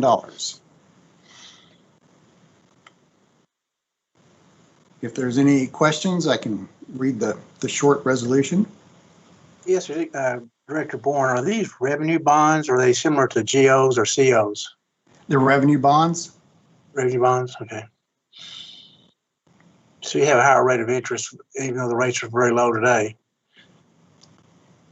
That you're refinancing, basically. Is that right? Is that correct? Yes. Okay, thank you. Any other questions or comments? Yes, I just want to comment real fast. Anytime you can get a 18% net present value gain on a refunding, you really pass from stout to a handsome return. So it's very nice. Appreciate people keeping their eyes open and looking for those opportunities. it was good to have an opportunity to give the cities the opportunity to not only reduce them, but also be able to include a major capital project for them as well and still save money. It's a handsome return. It's very nice. All right. Please read the resolution. Okay, thank you. And the following resolution is presented for the consideration to the Board of Directors of Brazos River Authority for the adoption at its July 27th, 2020 meeting. Whereas Brazos River Authority, the authority, was duly created and is lawfully operating under the Chapter 8502 Texas Special District Local Law Codes, as amended, the Authority Act, all pursuant to and in futurance of the proposals of the Article XVI, Section 59 of the Constitution of Texas. And whereas the authority and the City of Georgetown, City of Round Rock, Brushy Creek Municipal Utilities Districts, collectively the participants, have previously entered into various project arrangements for the purpose of providing for the authority to design, construct, and operate facilities for transporting water from Stillhouse Hollow, committed to participants to Lake Georgetown, known as the Williamson County Regional Raw Water Line Project, or the project, for diversion by them for municipal purposes. And whereas the authority has determined it is beneficial and in the best interest of the participants to amend and restate such project arrangements and to issue hereinafter authorized bonds, the bonds, in order to refund the refunded obligations and to fund a copper ion generator project. And whereas the bonds authorized to be issued by this resolution, the resolution, are to be issued and delivered pursuant to the Authorities Act Chapters 1207 and 1371, Texas Government Code, and as amended in other applicable laws. And whereas the project agreements authorize the authority to issue the bonds in a manner and amount and with the security as hereinafter provided. Therefore, be it resolved by the Board of Directors of Brazos River Authority that Section 1, recitals, covenants, agreements, and the amount and purpose of the bonds. The Board of Authority hereby incorporates the recital set forth in the preamble hereto as if set forth in the full at this place, and further finds and determines that the said recitals are true and correct. Additional terms used in this resolutions are defined as set forth in the 2020 Bond Covenants Agreement, the agreement, substantially in the form presented at this meeting, the terms of which are hereby incorporated herein as if set forth in full at this place. The presiding officer, the assistant presiding officer, the secretary, and any assistant secretary of the board, and the general manager, CEO, are authorized and directed to execute the agreement. The bonds of the authority are hereby authorized to be issued and delivered in an aggregate principal amount of not to exceed $15,200,000 for the purposes of providing funds to be refunded the refunded obligations and to acquire, construct, equip the copper ion generator project. Section 2, designation, authorized officers, date, denomination, numbers, maturities, terms, and sales of the bond. A, designation, authorized officers. Each bond issued pursuant to this resolution shall be designated Brazos River Authority Contract Revenue Refunding and Improvement Bond Series 2020 Williamson County Regional Raw Water Line Project, subject to paragraph C of this section, as authorized by chapters 1207, 1371 of the Texas Government Code. As amended, the general manager, CEO of the authority is hereby designated as the authorized officer of the authority. B, terms of the bond. Initially, there should be issued, sold, and delivered hereunder in one or more series. Fully registered bonds without interest coupons, numbered consecutively upward payable to the respective initially registered owners thereof, or to the registered assignee or signees of the bonds, or any portion or portions in each case the registered owner, in the denominations of $5,000 or any integral multiple thereof, and authorized denomination, maturing not later than 40 years from the date of the bonds, payable serially or otherwise on the dates in the years and in respective principal amounts, and at the respective rates of the interest and dates, all as set forth in a certificate of the authorized officers. C, sale of the bonds. As authorized by Chapter 1207 and 1371 Texas Government Code, as amended, the authorized officer is hereby authorized, appointed, and designated to act on behalf of the board in selling and delivering the bonds and carrying out the other procedures specified in this resolution and the agreement, including determining and fixing the dates of the bonds, any different or additional designations or title by which the bond shall be known, the price at which the bond shall be sold, the years in which the bonds will be mature, the principal amount to the mature in each of the said years, the aggregate principal amount of the bonds within the maximum amount set forth in Section 1 hereof, and the rate of interest to be borne by each such maturity, the principal and interest payments periods and dates, the redemption provisions thereof, procuring municipal bonds, insurance, and approving modifications to this resolution and the agreements and executing such instruments, documents and agreements as may be necessary with respect to thereto, if it is determined that such insurance shall be financially desirable and advantageous, and all other matters relating to this issuance and sale and delivery of the bonds. The authorized officers acting for and on behalf of the authority is authorized to arrange for the bonds to be sold at a competitive sales pursuant to the notice of sale and bidding instructions and official bid form, or negotiated sales to an underwriter or underwriter syndicate, and to enter into and carry out the bond purchase agreements with such underwriters of the bonds, upon which terms as shall be set forth herein, and any bond purchase agreements or notice of sale and bidding instructions shall be substantially in such forms as approved by the authorized officers, provided that the price be paid for the bond shall be not less than 95% of the initial aggregate principal amount, therefore plus interest thereon from their date to their delivery, and no bond shall bear bonds at the rates greater than 10% per annum. The authorized officer is further authorized for and on behalf of the authority to approve any official statement and any supplement thereto relating to the bonds and referred to in any such notice of sale or bond purchase agreement.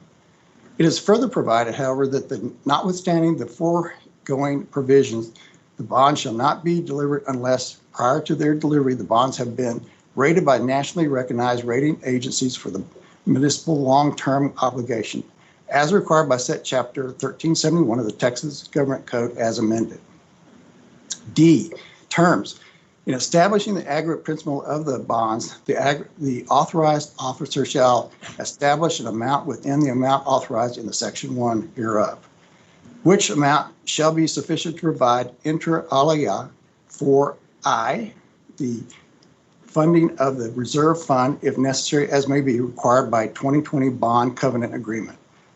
Double I, the refunding of the refunded obligations. Triple I, paying the cost of the copper ion generator project. And IV, the payment of the cost of issuance of the bonds. Section 3, amending and restated project agreement. The amended and restated Williamson County Regional Raw Water Line Agreement between Brazos River Authority and City of Georgetown, City of Round Rock, and Brushy Creek Municipal Utility District in the form presented to the board at this meeting. It is hereby approved with such changes or modifications as may be approved by the authorized officers and the general manager and CEO and the assistant secretary of the authority are hereby authorized and directed to execute said agreements in the name of and on behalf of the authority. Section 4, immediately effective repeal. This resolution shall be effective immediately from and after its adoption. Any resolution the board heretofore adopted with which conflicts with the subject, terms of the provision of this resolution is hereby repealed and shall be of no further purpose or effect. The authority of the authorized officer to sell the bonds as described in section 2C of this resolution shall expire on the 1-year anniversary date of the adoption of this resolution by the board.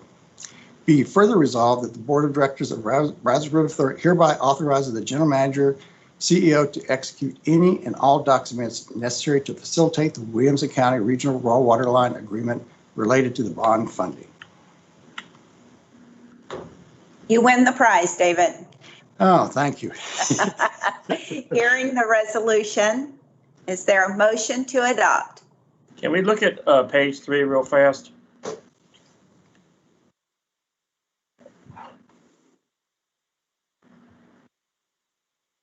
No, of the resolution. Of the resolution, sorry. It's okay. Slow. Whoa. There was one area that I just wanted to double check if the language was good. It was consistent. That was just as the name of the authority or the board of the authority, and that might be about 2 pages up. Okay. Official. One more page up. I think it's one more up here. All right. That's the first page, correct? Yes. Yes, it is. Go to page number 6, please.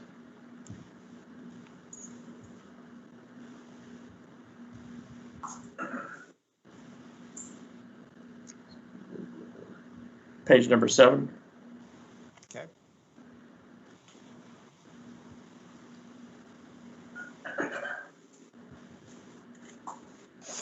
Page number 8.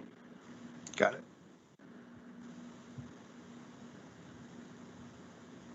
And then page number 9.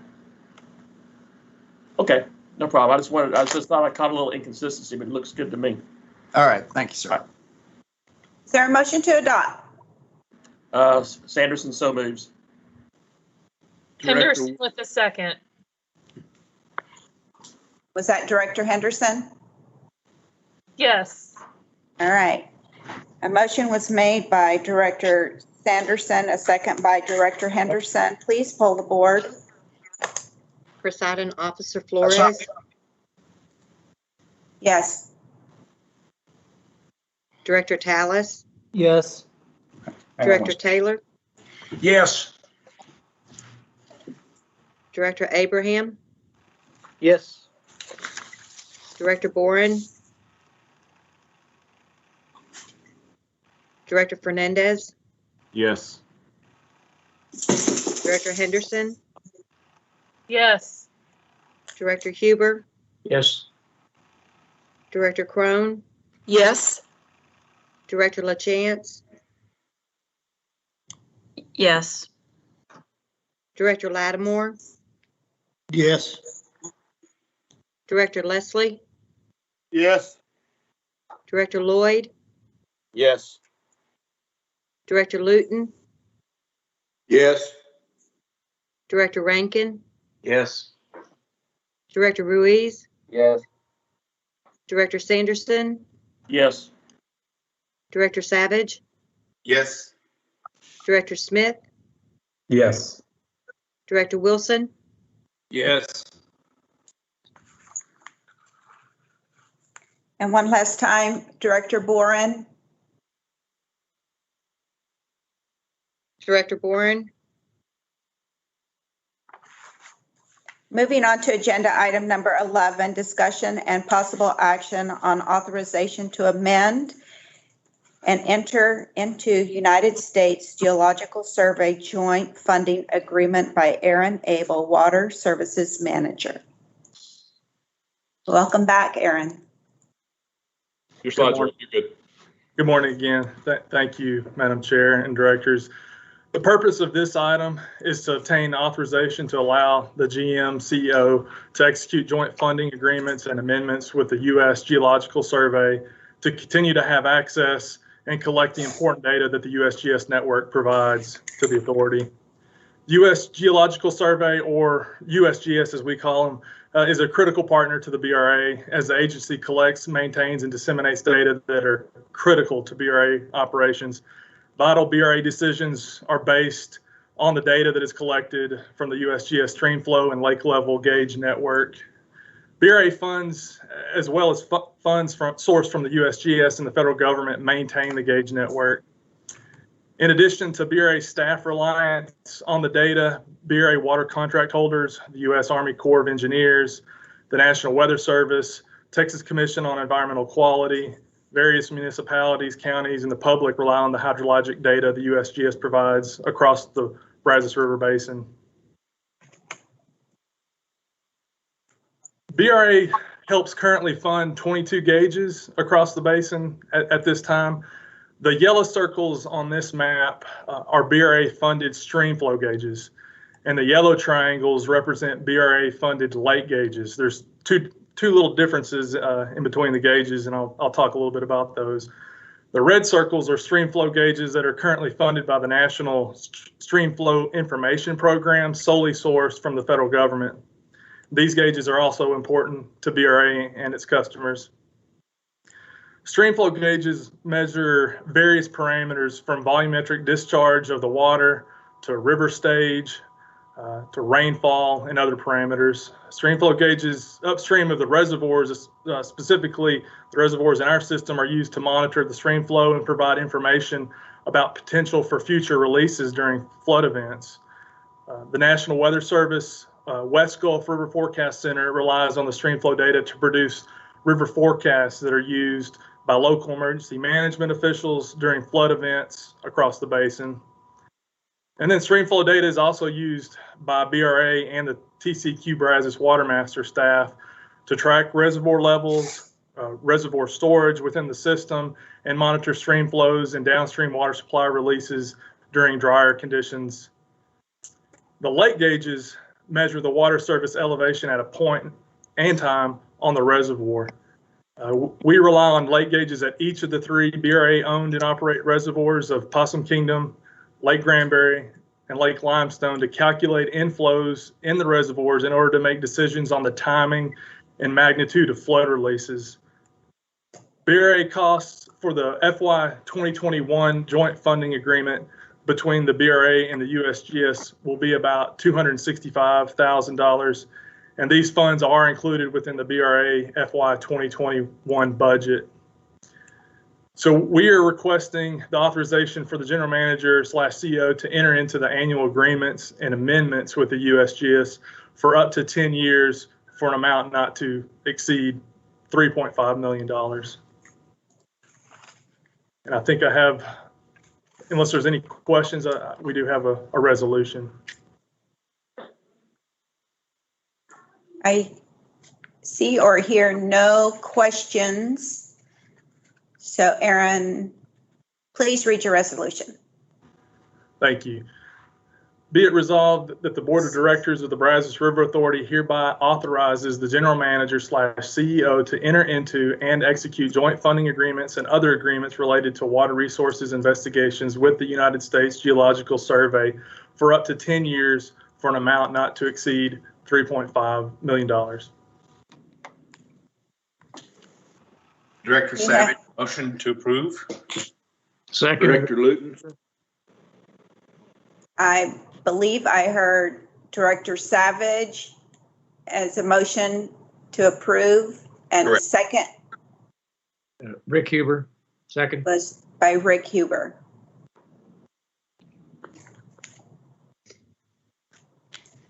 Please poll the board. Presiding Officer Flores, Yes. Director Tallis, Yes. Director Taylor, Yes. Director Abraham, Yes. Director Boren, Yes. Director Fernandez, Yes. Director Henderson, Yes. Director Huber, Yes. Director Crone, Yes. Director LaChance, Yes. Director Lattimore, Yes. Director Leslie, Yes. Director Lloyd, Yes. Director Luton, Yes. Director Rankin, Yes. Director Ruiz, Yes. Director Sanderson, Director Savage, Yes. Director Smith, Yes. Director Wilson, Yes.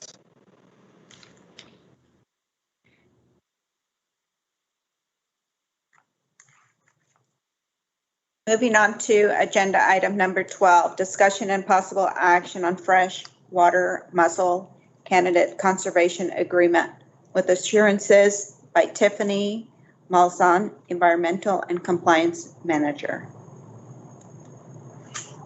Your slides are up, Tiffany. You're good. Okay, I'd like to start by giving a brief background on where we've been with freshwater mussels because it has been a 10-plus year marathon. Back in 2009, the U.S. Fish and Wildlife Service received a petition from an environmental action group regarding freshwater mussels in Texas, and they issued at that time what they call a 90-day finding that indicated they felt federal protections under the Endangered Species Act for freshwater mussels may be warranted. The three basins being considered were the Brazos, the Lower Colorado, and the Guadalupe. From that point, they moved on to the next step of the listing consideration process, which is a 12-month review. They issued the findings of their 12-month review in 2011, and they indicated that federal protection was warranted, but they were precluded at that time due to species of higher priority, but they put them on what they call a candidate species list. And then during that time, for a little bit, they hung out on the candidate species list while a series of lawsuits spurred by another environmental action group for U.S. Fish and Wildlife not responding to species quickly enough was resolved. And out of that, one of the agreements was the mussels would be picked up in 2018 for formal consideration. During that time, we began working with the Comptroller's Office about 2015. They started a data sharing committee and a freshwater mussel working group. Their initial studies that the Comptroller's Office funded focused mainly on research in the Guadalupe and Colorado and kind of left the Brazos aside. So at that point in time in 2016, we brought to the board a project called Freshwater Mussel Rapid Risk Assessment, where essentially we entered an interlocal agreement with the Natural Resources Institute at Texas A&M to perform surveys in the Brazos River. One of the biggest problems we had with freshwater mussels is no one really knew how many were out there. They were kind of the forgotten aquatic species. Nobody paid them much attention, so we went out with Texas A&M researchers and did surveys up and down the main stem of the Brazos, the Navasota, and some up into the Little River system. Through that, we identified several more populations, and that there were initially 3 mussels in the Brazos under consideration, and through that and some additional genetics work, one of those species eventually fell away from consideration, and that it was much more prevalent and genetically identical to species from Ohio to Mississippi all the way through Texas. So yeah, isolation of the population was not what it was originally thought. Did I hear a question? No question. Okay. And then at the same time that that work was going on, we worked through with the comptroller was attempting to try to negotiate basically a statewide CCAA to cover those 3 basins. With that, it involved 2 other river authorities, municipalities, large and small, county governments, industry, 4 other state agencies. And unfortunately, in 2017, early 2018, that process kind of fell apart. I think they were just trying to corral too many interests into one cohesive agreement. And in January 2018, they kind of said, hit pause and said, go forth and conquer individually. At that point in time, BRA board authorized us to pursue an individual permit for BRA with the U.S. Fish and Wildlife Service to provide us some regulatory certainty with BRA operations. During that same time, the U.S. Fish and Wildlife published their species status assessment, which I have a slide to discuss a little bit further, on what really helped us get to that decision point. Now, 2 years later, after 2018, we have a completed negotiated freshwater mussel CCAA that I'd like to present and discuss for your consideration for authorization for the general manager to formally submit that to the United States Fish and Wildlife Service. The two mussels that are still under consideration in the Brazos Basin are the Texas fawn's-foot and the false spike. These are very different from zebra mussels. These are native mussels. They burrow down in the sediments and in the gravel bars throughout the basin. Here's a map of the distribution, and you can see the fawn's foot, which is in purple, runs pretty much all the way down the main stem of the basin, much more populous in the lower basin, with one or two small populations in the Little River system, and that the false spike is solely isolated to the Little River and San Gabriel portion of our basin in very low numbers. Might ask, if why are mussels important? And first and foremost, they're part of the food pyramid. So they're a food source for fish and raccoons. And in the past, there have been commercial harvest licenses issued by Texas Parks and Wildlife for human consumption. And it's my understanding from seniors in our basin that during the Depression and financial hard times, that was a very viable food supply for their families. Additionally, they're filter feeders, and they can have a huge impact on water quality. You can see the difference in the tank that has no mussels versus the tank with mussels. That's a slide from the USGS from a research project. And again, given that they are somewhat sedentary organisms and don't have a great ability to move long distances, they are a very strong indicator of overall ecosystem health in what's happening in your environment. Like I said, in 2018, the U.S. Fish and Wildlife published a species status assessment where that's their main driver before they make a listing decision, where they look at all available data. We certainly submitted all the data we gathered from our 2016 river surveys for their consideration. And what they came out with in the species status assessment is they identified several threats that they felt existed to the long-term viability of mussel populations. First and foremost was modified and reduced stream flows. And they hit reservoirs, groundwater pumping, and drought scenarios as all being a threat. Water quality, again, wastewater discharges were a primary threat to water quality that the mussels need to survive. Sedimentation, again, they somewhat tied that back to reservoir releases and scouring in the basin during floods, and barriers to fish movements, which is, again, essentially a dam or anything that blocks upward stream flow. The mussels do have a period of their juvenile life stage that is dependent on specific fish hosts. And, of course, the ever-present climate change. But as you can see, they're hitting pretty hard at all avenues of our operations. And you might ask, why do we care? Well, since 1973, the Endangered Species Act has been the most powerful and strongest environmental regulation in the nation. It's been widely upheld in the court system and never substantially defeated. And there is a long history where the ESA has affected state-based water rights and regulations to the point of, limiting the traditional exercise of your rights, restricting or modifying new water projects. And one of the things that can be called is if they think there's anything that our operations have done that causes incidental take or harm of a listed species, we could be subject to enforcement under the Endangered Species Act. Just to give some examples of projects across the country that have had impacts to water supply organizations such as our own, the court cases are not necessarily as important as the results of those. See the TVA versus Hill, it halted construction on a dam. In Riverside Irrigation District versus Andrews, a dam was never built. Carson Truckee Conservancy District v. Clark, that one had a big impact on the statement overall, and that has been one of the most powerful things. Is one of the rulings out of that court decision was the endangered species needs for species trump municipal and industrial needs for water.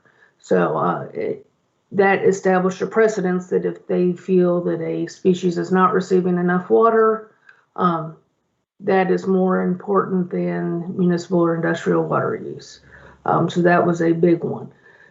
Columbia Dam project, again, the dam was never completed. And then we've seen some impacts in Texas and some more recent, Sierra Club versus City of San Antonio, it limited pumping from the aquifer based on spring flows. And the Aransas project v. Shaw in the Guadalupe Basin, they directly interjected themselves into the TCQ water rights permitting process. So why have we chosen to go down this path of federal permitting? And we started looking at this early on. It had almost come to the same conclusion the comptrollers had at about the same time, but before we got formally involved in their processes. Given these species becoming endangered, which is highly likely, in my opinion, given the standards U.S. Fish and Wildlife has to meet, I think they check the boxes for an endangered listing. They can certainly prohibit activities that they feel are affecting their listed species and or their habitats. And the biggest thing out of this is federal permitting will get us some regulatory certainty and minimize our exposure to endangered species liabilities down the road, and hopefully minimize future impacts to our water supply operations. So what we have worked on the last 2 years, they have multiple species or species permitting options, some that are before they come out with their listing decision, some after, all with varying levels of effort required. We opted for a candidate conservation agreement with assurances, which is a pre-listing species. So we're taking a little bit of a gamble that these species will be listed, but every indication from U.S. Fish and Wildlife that they've published so far indicates that that's going to be the decision, even though they haven't published their formal listing recommendations yet. So essentially, we're entering into a voluntary partnership for conservation of freshwater mussels in the Brazos Basin with U.S. Fish and Wildlife before they publish their listing decision. In that, we commit to activities that will provide a net conservation benefit to the two species. And as a byproduct, if you're protecting the mussels, we're essentially protecting any other aquatic species. And in the agreement, there is a changed circumstance section that allows for, should other aquatic species come up for consideration over the term of the permit, that through a minor amendment process, we can go back and add those species into coverage under the CCAA. The biggest thing we get is we've committed up front to what we're going to do to help conserve the species. And if the species are listed, we will not be required to take any additional conservation measures. Out of that, we will also receive an enhancement of survival permit that has incidental take protection. So should something occur in our basin, even though we think it is unlikely that our operation should cause a negative and substantial impact to the freshwater mussels, if something does occur, as long as we have complied with all the conditions of the CCAA, BRA is protected and they cannot pursue enforcement against us. This agreement does have a termination clause that allows it if for any reason at any time BRA is not happy with the agreement or U.S. Fish and Wildlife is not happy with us, the agreement can be terminated. The status of the CCA, it has gone through several levels of informal review by the U.S. Fish and Wildlife Service, and they submitted a request for formal consideration that we submitted in December 2019. It was originally planned to go to the April board meeting for your consideration, but of course, due to COVID, that didn't happen. And we anticipate the phase 1 part of this project, which was the permitting, will be completed within budget. Phase 2 would be implementation of the conservation measures. I would anticipate that the permit, if we submit it by the end of this fiscal year, will be executed sometime in 2021. It is a 20-year term permit. There were options to go longer, but the longer you go, the higher your requirements for conservation, and you had to take a lot of consideration for long-term climate change, which made it a much more difficult process. So we thought 20 years would give us a good term of regulatory certainty, and then we'll have the option to reconsider whether we want to renew the agreement at that time or not. The estimated expense of implementing the conservation measures over that time is $3.8 million, and that includes $200,000 for contingencies. This is just a chart as we mapped out the years and what activities we'll be doing, of how that $3.8 million will be distributed over the 20-year term. And our next steps is, if you approve the general manager to execute the agreement, we'll submit it to U.S. Fish and Wildlife for formal consideration. And once we receive an executed permit from Fish and Wildlife Service, we'll return to the board of directors to request authorization to begin the phase 2 implementation of conservation activities. Are there any questions? So Yeah. Tiffany, Yes, Tiffany, I have a comment. Okay. So, and a testament to David. Tiffany has been with the BRA for some time, and the history of this particular agenda item she outlined. And so that is a testament to the staff that we have at the BRA and the ability to retain them and to get the history and be able to relate to the board where we've been and where we're going in the future. So Tiffany, thank you for that. And David, thank you for your leadership. And I appreciate the out clause on that. So thank you to Lori Lee for making sure we have an exit strategy on this. Thank you. This is Director Savage. I also had a question and a comment.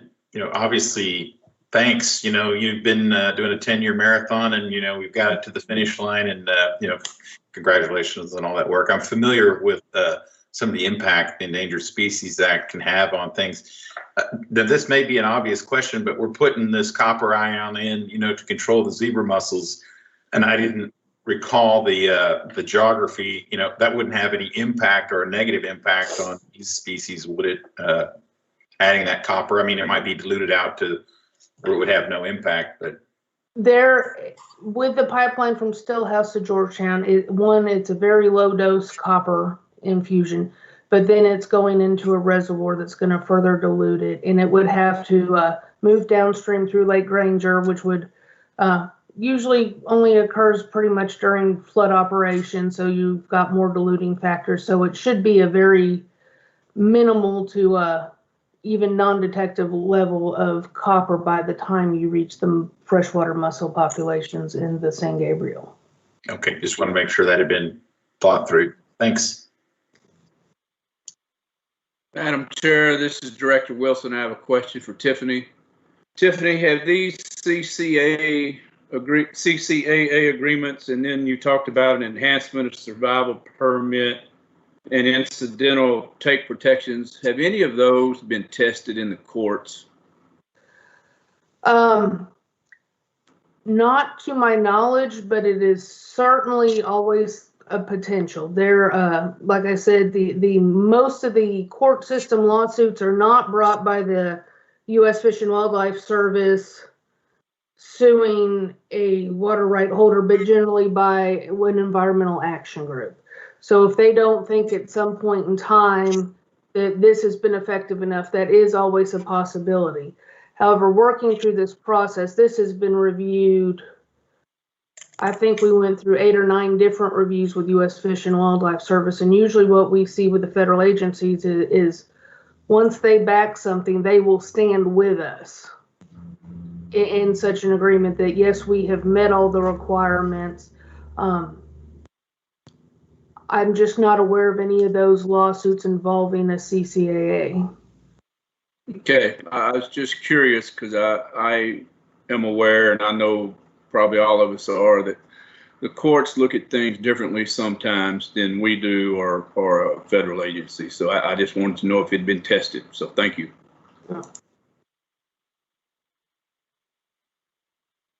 All right, seeing or hearing no other comments, can you please read your resolution? Be it resolved that the Board of Directors of the Brazos River Authority hereby authorizes the General Manager, CEO, to enter into a candidate conservation agreement with assurances with the U.S. Fish and Wildlife Service for the conservation of freshwater mussels in the Brazos Basin. You've heard the resolution. Is there a motion to adopt? So moved, Leslie. Motion made by Director Leslie and a second made by Director Wilson. Director Wilson. Please poll the board. Presiding Officer Flores, Yes. Director Tallis, Yes. Director Taylor, Yes.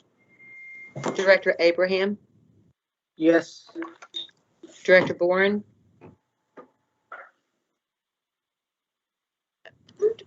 Director Fernandez, Yes. Director Henderson, Yes. Director Huber, Yes. Director Crone, Yes. Director LaChance, Yes. Director Lattimore, Yes. Director Leslie, Yes. Director Lloyd, Yes. Director Luton, Yes. Director Rankin, Yes. Director Ruiz, Yes. Director Sanderson, Yes. Director Savage, Yes. Director Smith, Yes. Director Wilson, Yes. Agenda item 13, report and possible discussion on Clean Rivers Program Basin Highlights report by Tiffany Malzahn, Environmental and Compliance Manager. Tiffany.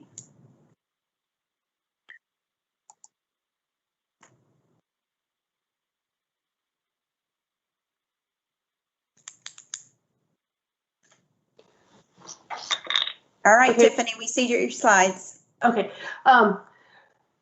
We participate in the Clean Rivers program, and I'm just going to provide a little history and background on that. In 1991, the Texas legislature enacted the Texas Clean Rivers Act, and the goal of that was to address water quality issues in the state and comply with the Federal Clean Water Act requirements for states, with an overriding goal of protecting the usability of the water supply and the environment. In that act, they established the Texas Clean Rivers Program, and that mandated River Authority participation in that program. The overall objectives, as determined by TCEQ and in the Clean Rivers Act, are to provide quality assured data for federal, state, and local decision making, identify and evaluate water quality issues, promote cooperative watershed planning, recommend management strategies, inform and engage stakeholders, and maintain efficient uses of public funds. That last one is really important because that kind of set the groundwork for our coordinated monitoring processes. In the early days of Clean Rivers Program water quality monitoring, it wasn't uncommon to have 3 or 4 people all trying to monitor the same site. And so over time, we have perfected that where that no longer occurs. The funding allocations for the overall program is funded by fees assessed on wastewater discharge permittees and water rights holders. We receive funding assistance to implement the program from the Texas Commission on Environmental Quality, but you also see that we also pay into the fund that fees us. So we are getting a portion of what we pay in back out through our monitoring efforts. The CRP reporting requirements require two different types of reports. One, you should have in your diligent, which is the 2020 Basin Highlights Report. The largest report we do every 5 years. It's a basin summary report, and it is a comprehensive review of water quality in the basin with a 20-plus year trend analysis to identify where is water quality substantially changing over the long term. And then in between, we do annual reports called the Basin Highlights Report, which is what you have in there. And those can occur in three different formats that kind of rotate on an annual basis, from a very generic high-level program update, watershed characterization studies, and then a standard report, which is simply a basin summary report minus the trend analyses. In the PDF document in your diligent file, this year's report was a watershed characterization format, where we go in and do a land use assessment update, identify the natural characteristics of the streams and water bodies in those areas. If there are water quality impairments, what are potential causes? And are there any watershed events, good or bad, that may have an impact on water quality? This year, our basin is so large that to do that level of intense analysis, we've worked with a TCEQ where we do pieces of our basin at once. So this year we addressed the Double Mountain Salt Fork, the Clear Fork, the Upper Brazos, and the Lampasas River. And just to give a quick update and summary on where we are with water quality, TCEQ has published their draft 2020 Texas Integrated Report of Surface Water Quality. That does not become official for use or enforcement until the United States EPA approves it. So they're going through that process right now. So these are the water bodies throughout our basin. You'll see there's a lot of red on the map for bacteria impairments. And that is a function of the fact that back in the late 80s, early 90s, when TCEQ was the precursor to TCEQ, which I believe was the Texas Water Commission at the time, for bacteria, they used a concept called a presumed standard. So they took the human health standard that EPA had developed and just applied it to every water body statewide.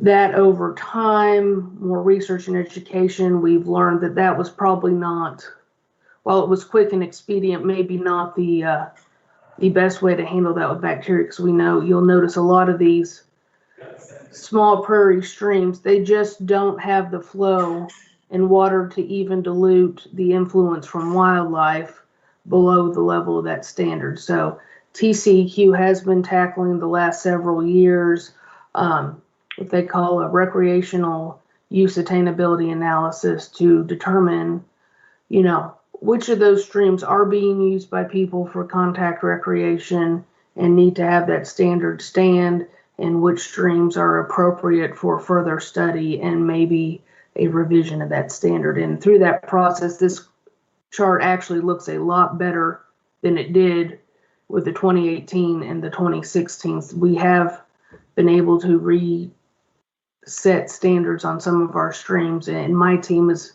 done a lot of the field work that helped contribute to that on many of these water bodies.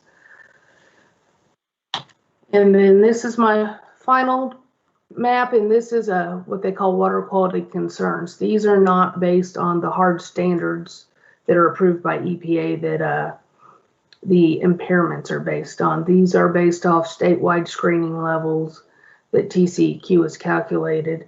And as you can see, we have a lot of nutrients concerns. What will be very interesting is TCEQ has embarked on a process to develop hard numeric nutrient standards for water bodies throughout the state. To date, they have gotten 75 reservoir standards approved by EPA, but that is a long, arduous process, and I wouldn't be surprised if we will still be discussing that process, at which point in time I might be hopefully ready to retire. So that has been an experience. They've been working on nutrient standards with EPA since before I started working on mussels for the BRA. That is pretty much all I have. There's no decision to be made on this, so if there's any questions, I'll happily answer them.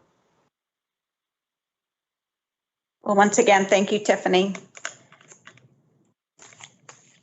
Agenda item number 14, report and possible discussion on report of external audit plan by David Thompson, Chief Financial Officer.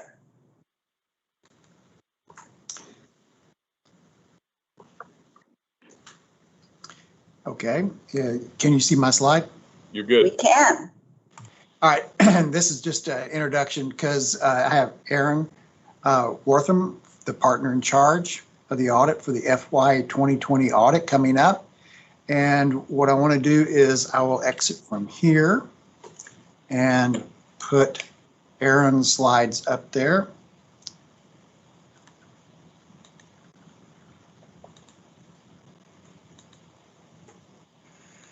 Go.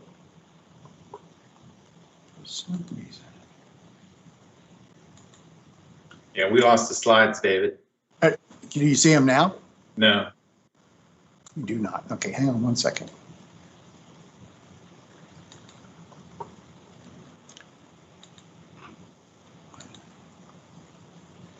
Oh, here we go. Can you hear me now? There we go. All right, we see the slides. All righty, so I will click through the slides for Aaron. So I will let Aaron introduce himself. Sounds great.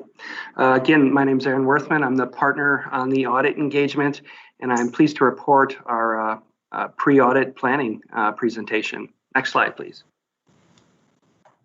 So what I want to do as part of this presentation, I just want to go through our audit team introduction, make you familiar with the faces and team members, go through our 2020 audit plan, and then lastly, we have our auditors communication with those charged with governance, and then open up to any questions.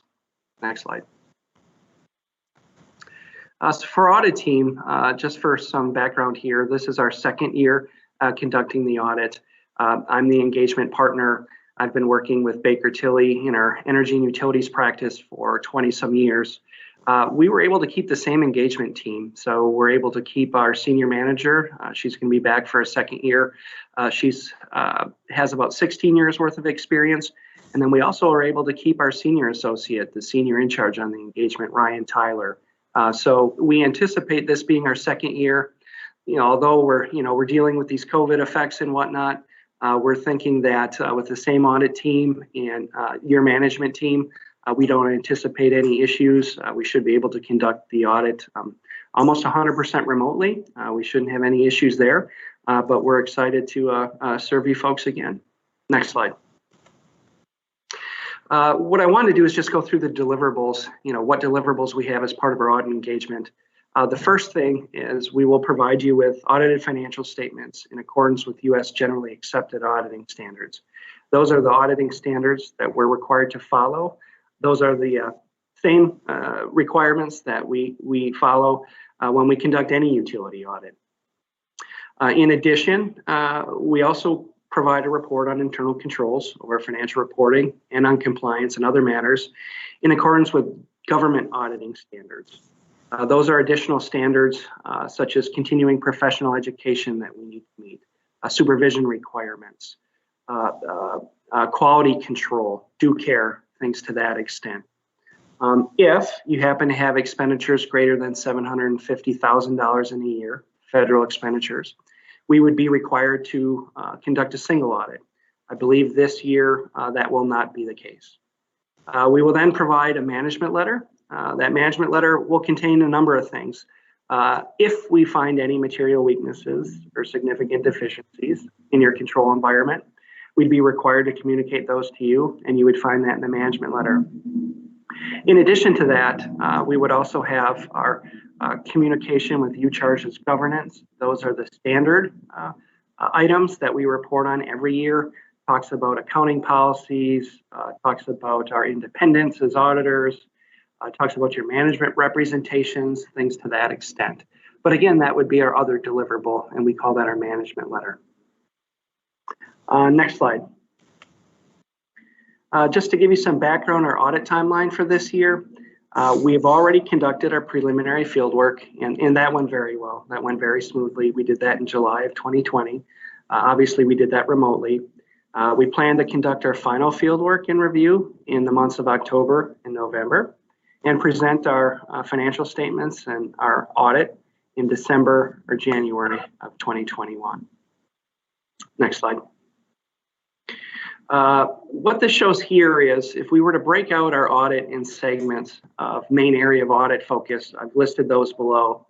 If we just take a quick step back though, and we look at, I guess, an overview of our audit, I'd say about 30% of what we're going to do or what we've started doing is testing relative to internal controls.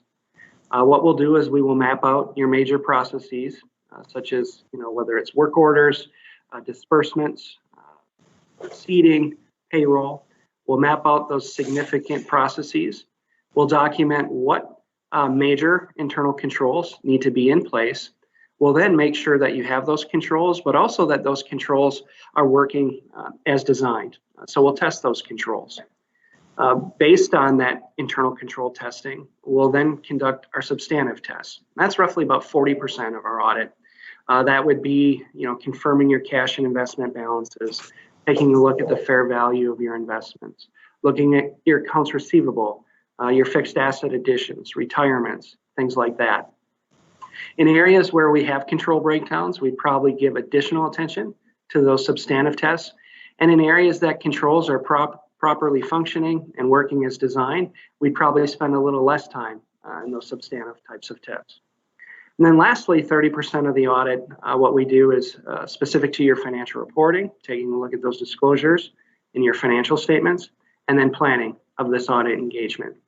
But again, some of the major areas that we would focus on, your information technology. In fact, it's such an important part of our audit that we have a CISA on our audit engagement. That's a Certified Information Systems Auditor.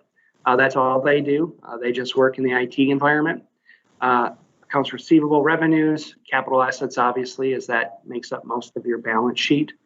We'll take a look at your pension liability. That's obviously your biggest or your most significant estimate in your financial statements. Expenditures, some contracts, contingencies, and then lastly, your entire financial reporting package. Next slide, please. And one thing, if we were to step back maybe 6 or 7 years ago, as part of the audit process, normally what you would see is at the very end of the audit, you would have the audit partner or manager come in and present the audit results. Since that time, the profession now requires what we call a two-way communication. So the importance is, for one, that we have this discussion right now, that we talk to you on the front end of the audit, let you know what we're going to be doing. But more importantly, we want to definitely make sure that we reach out to you folks to get your thoughts regarding your thoughts on fraud, your thoughts on fraud risks, address any concerns that you have, or any thoughts that you think we should be aware of as we go about and conduct the audit. There's a number of ways we do that. One is obviously this meeting where you can present any concerns that you have at the end of this presentation. Certainly through David, getting my contact information, you'll be able to reach out to me at any time during the year with any thoughts that you have relative to audit concerns, fraud risks.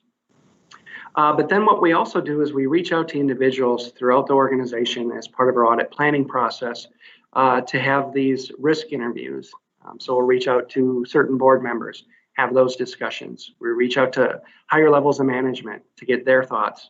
And we use all these thoughts and communications as we go about and plan for our audit. So one thing when we get to the end, certainly you can give me any feedback or any thoughts or even questions that you have as part of the audit. But if not, if you'd prefer a more private setting, certainly you can reach out to me directly and we can have those conversations offline. Next slide, please. But for this year, we envision, aside from the COVID hiccups, we think this should be a pretty straightforward year.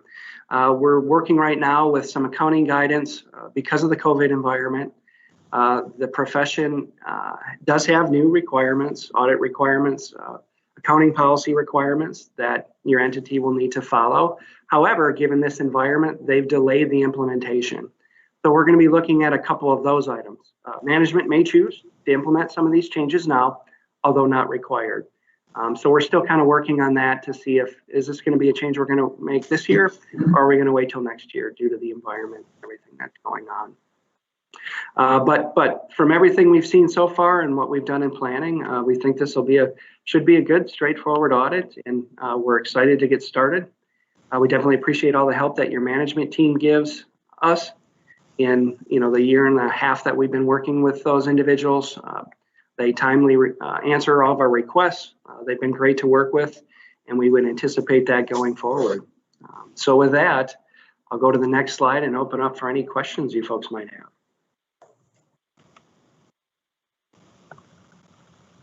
Any questions for Aaron?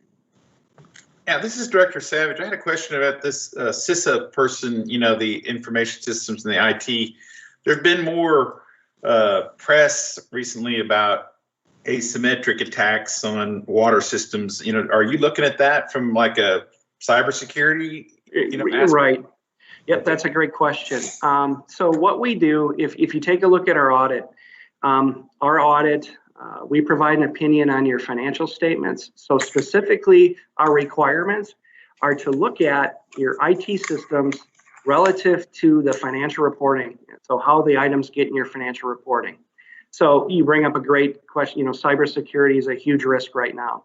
So what we do, we'll probably, I think, if we take a deeper dive into IT than what's required. So we will take we'll look at things a little bit closer.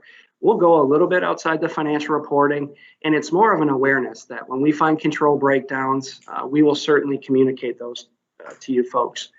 However, in this area of cybersecurity, one thing that we're seeing a lot of organizations do or start to consider is having a cyber assessment. We'll go and get a cyber assessment and have a much more pointed look at your cyber environment. In fact, there's new auditing requirements coming out soon, and might even be in effect now, where entities can go out and get an opinion just on their cybersecurity. That's not something that I do. That's not in my wheelhouse, if you will, but we do in other firms as well. We do have separate partners that do strictly only that work in the cyber environment. So what I can tell you is we'll take a look at this from a pretty high level as it pertains to your financial reporting.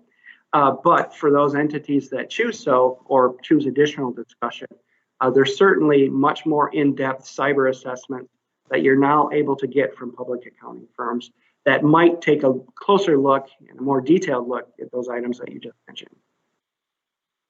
Thank you, Aaron. You're welcome. All right. Thank you very much.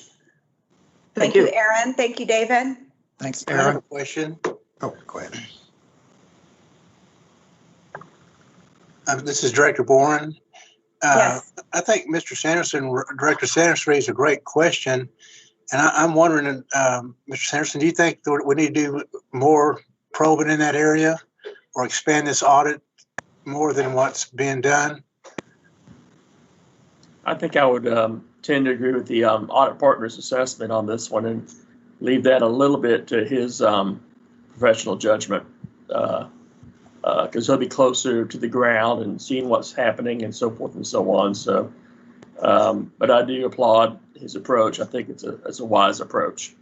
Okay, just want to be sure. Thank you. You're welcome.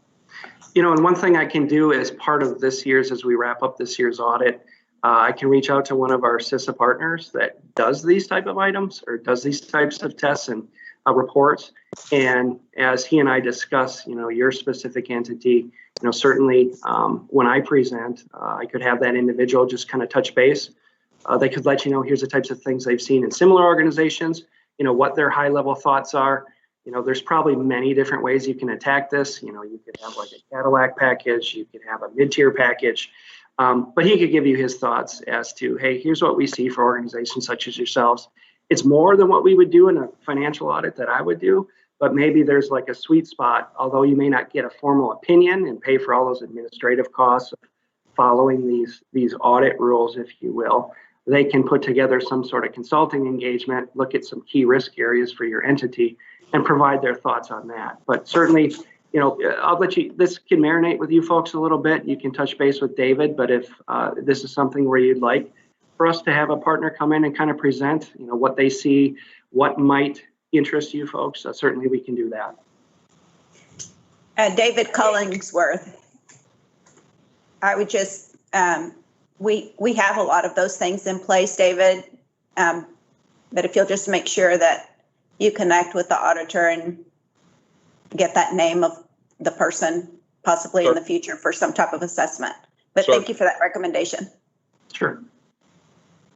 Mr. Worthman, Director Huber, I had a very pleasant interview with your senior manager, Ms. Slaughter, a couple of weeks ago, and just wanted you to know she represents your firm very well. It was a very pleasant conversation we had.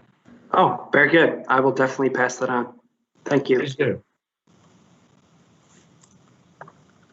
All right. Seeing no other questions or comments?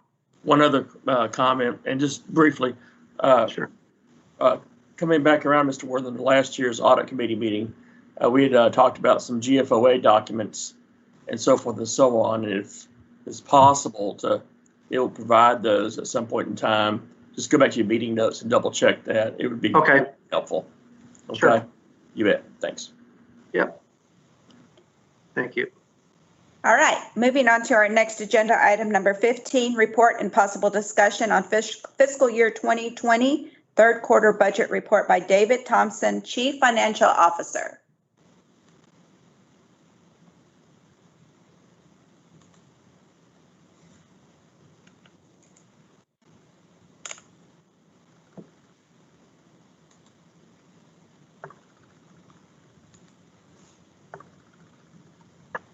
Thank you, David. We see your slide.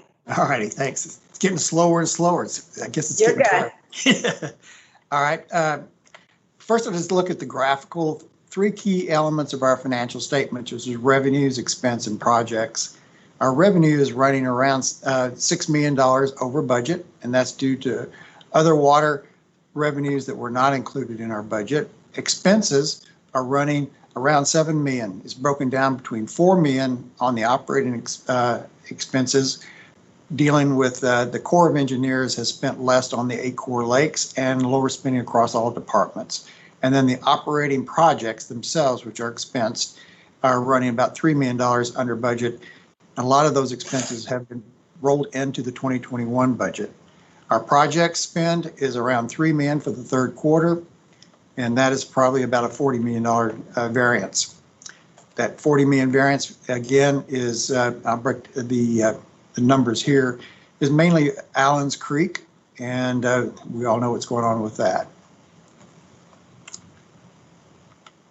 This is how we spent the money up to the third quarter.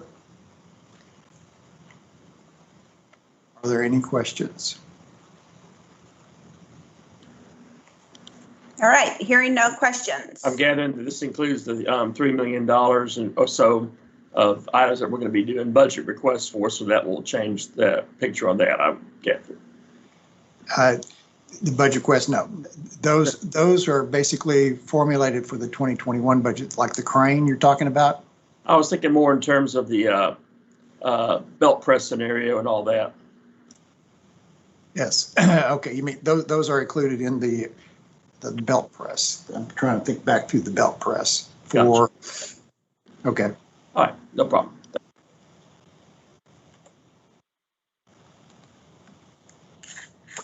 Thank you.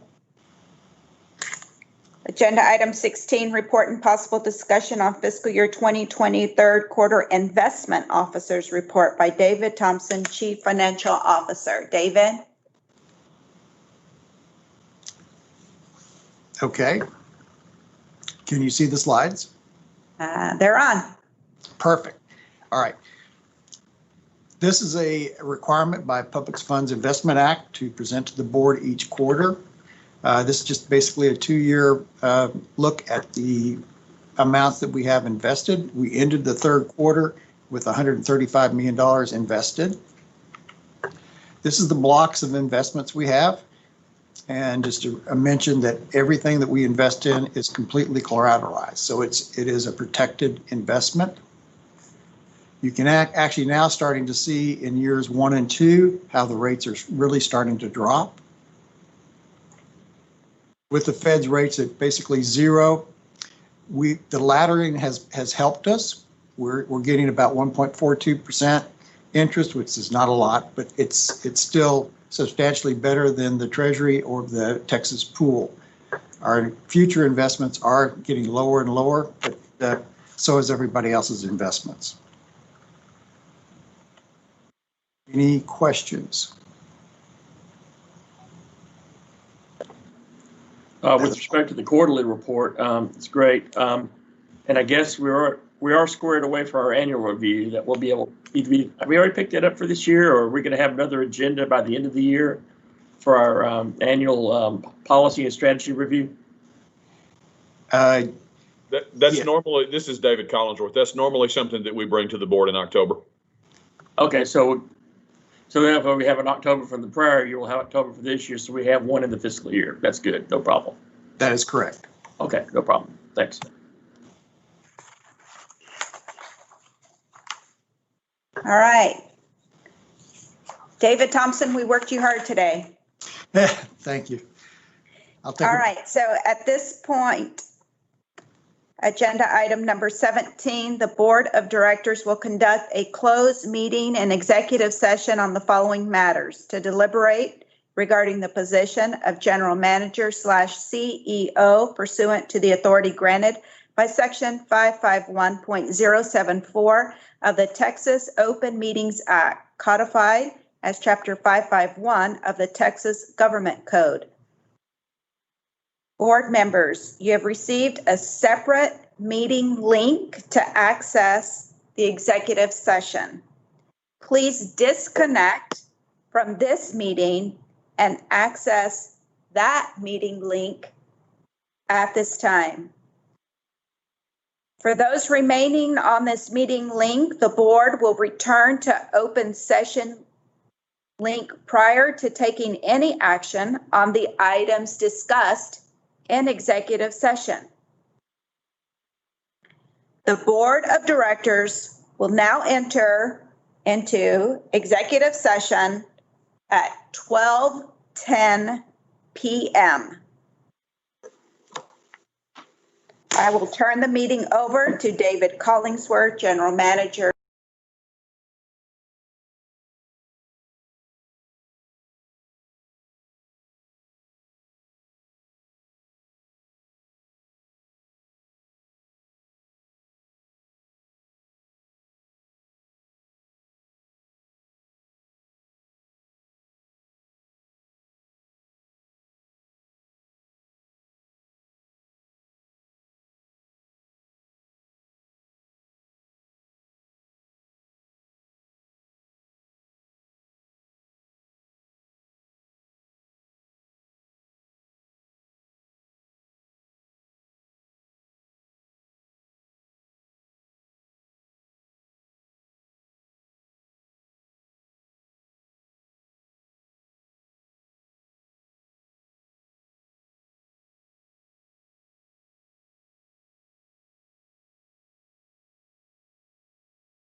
The Board of Directors is reconvening into open session at 1:06. Lisa or Nancy, can you poll the board? Presiding Officer Flores, Here. Director Tallis, Here. Director Taylor, Here. Director Abraham, Here. Director Boren, Here. Director Fernandez, Here. Director Henderson, Here. Director Huber, Here. Director Crone, Director LaChance,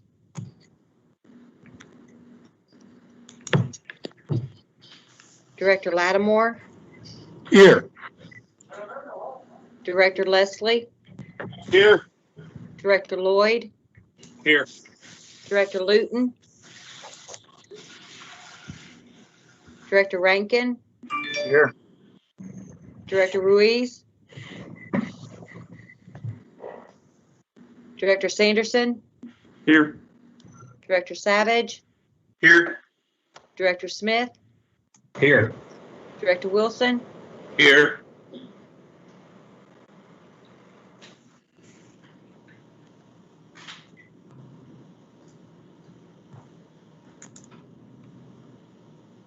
Nancy, I'm not sure, but I think I heard a couple, or Lisa, whoever, I think I heard a couple of people jump on. Will you just double check? Director Crone,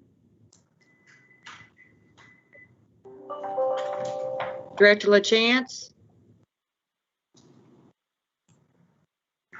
Director Luton, Director Ruiz,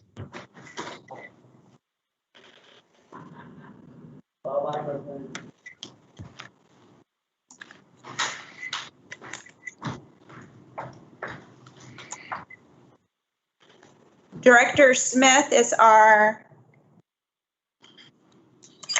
chair for our Executive Compensation and Evaluation Committee. Is there a resolution for the board to consider?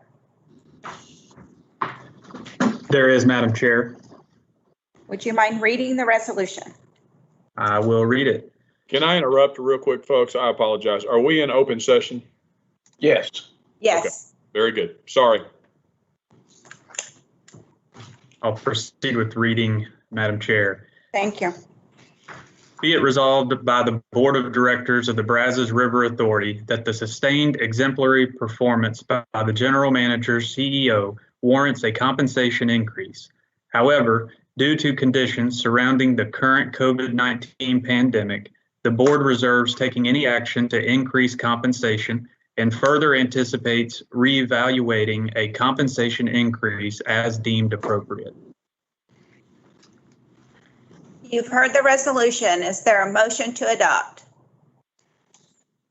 So moved. I need a name, please. Leslie. So moved, Leslie. Second, Huber.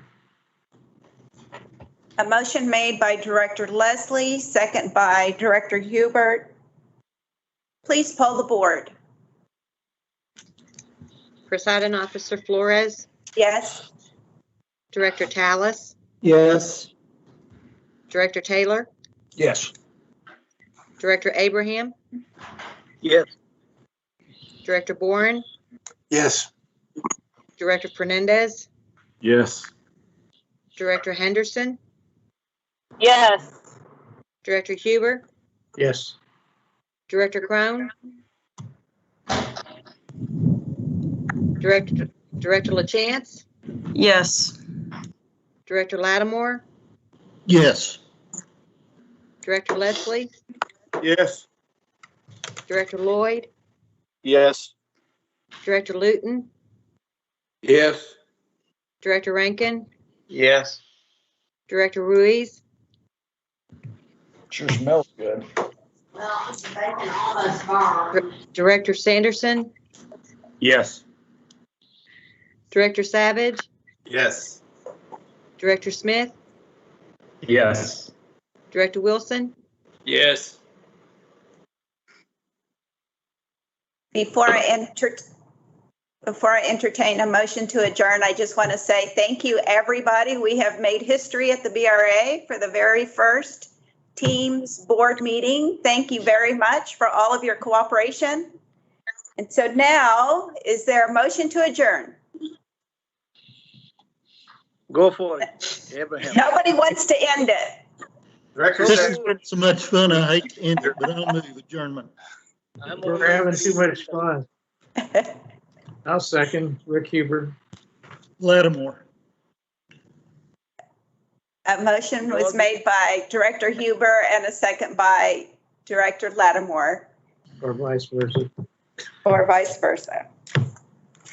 Are we all in favor? Aye. Aye. Aye. Aye. All right, with no further business, the board has adjourned at 1:12 p.m. Everybody have a great afternoon. I miss you guys. I hope we're in Waco next time. Stay safe. Me too. Be safe. Bye-bye. Bye-bye. Adios.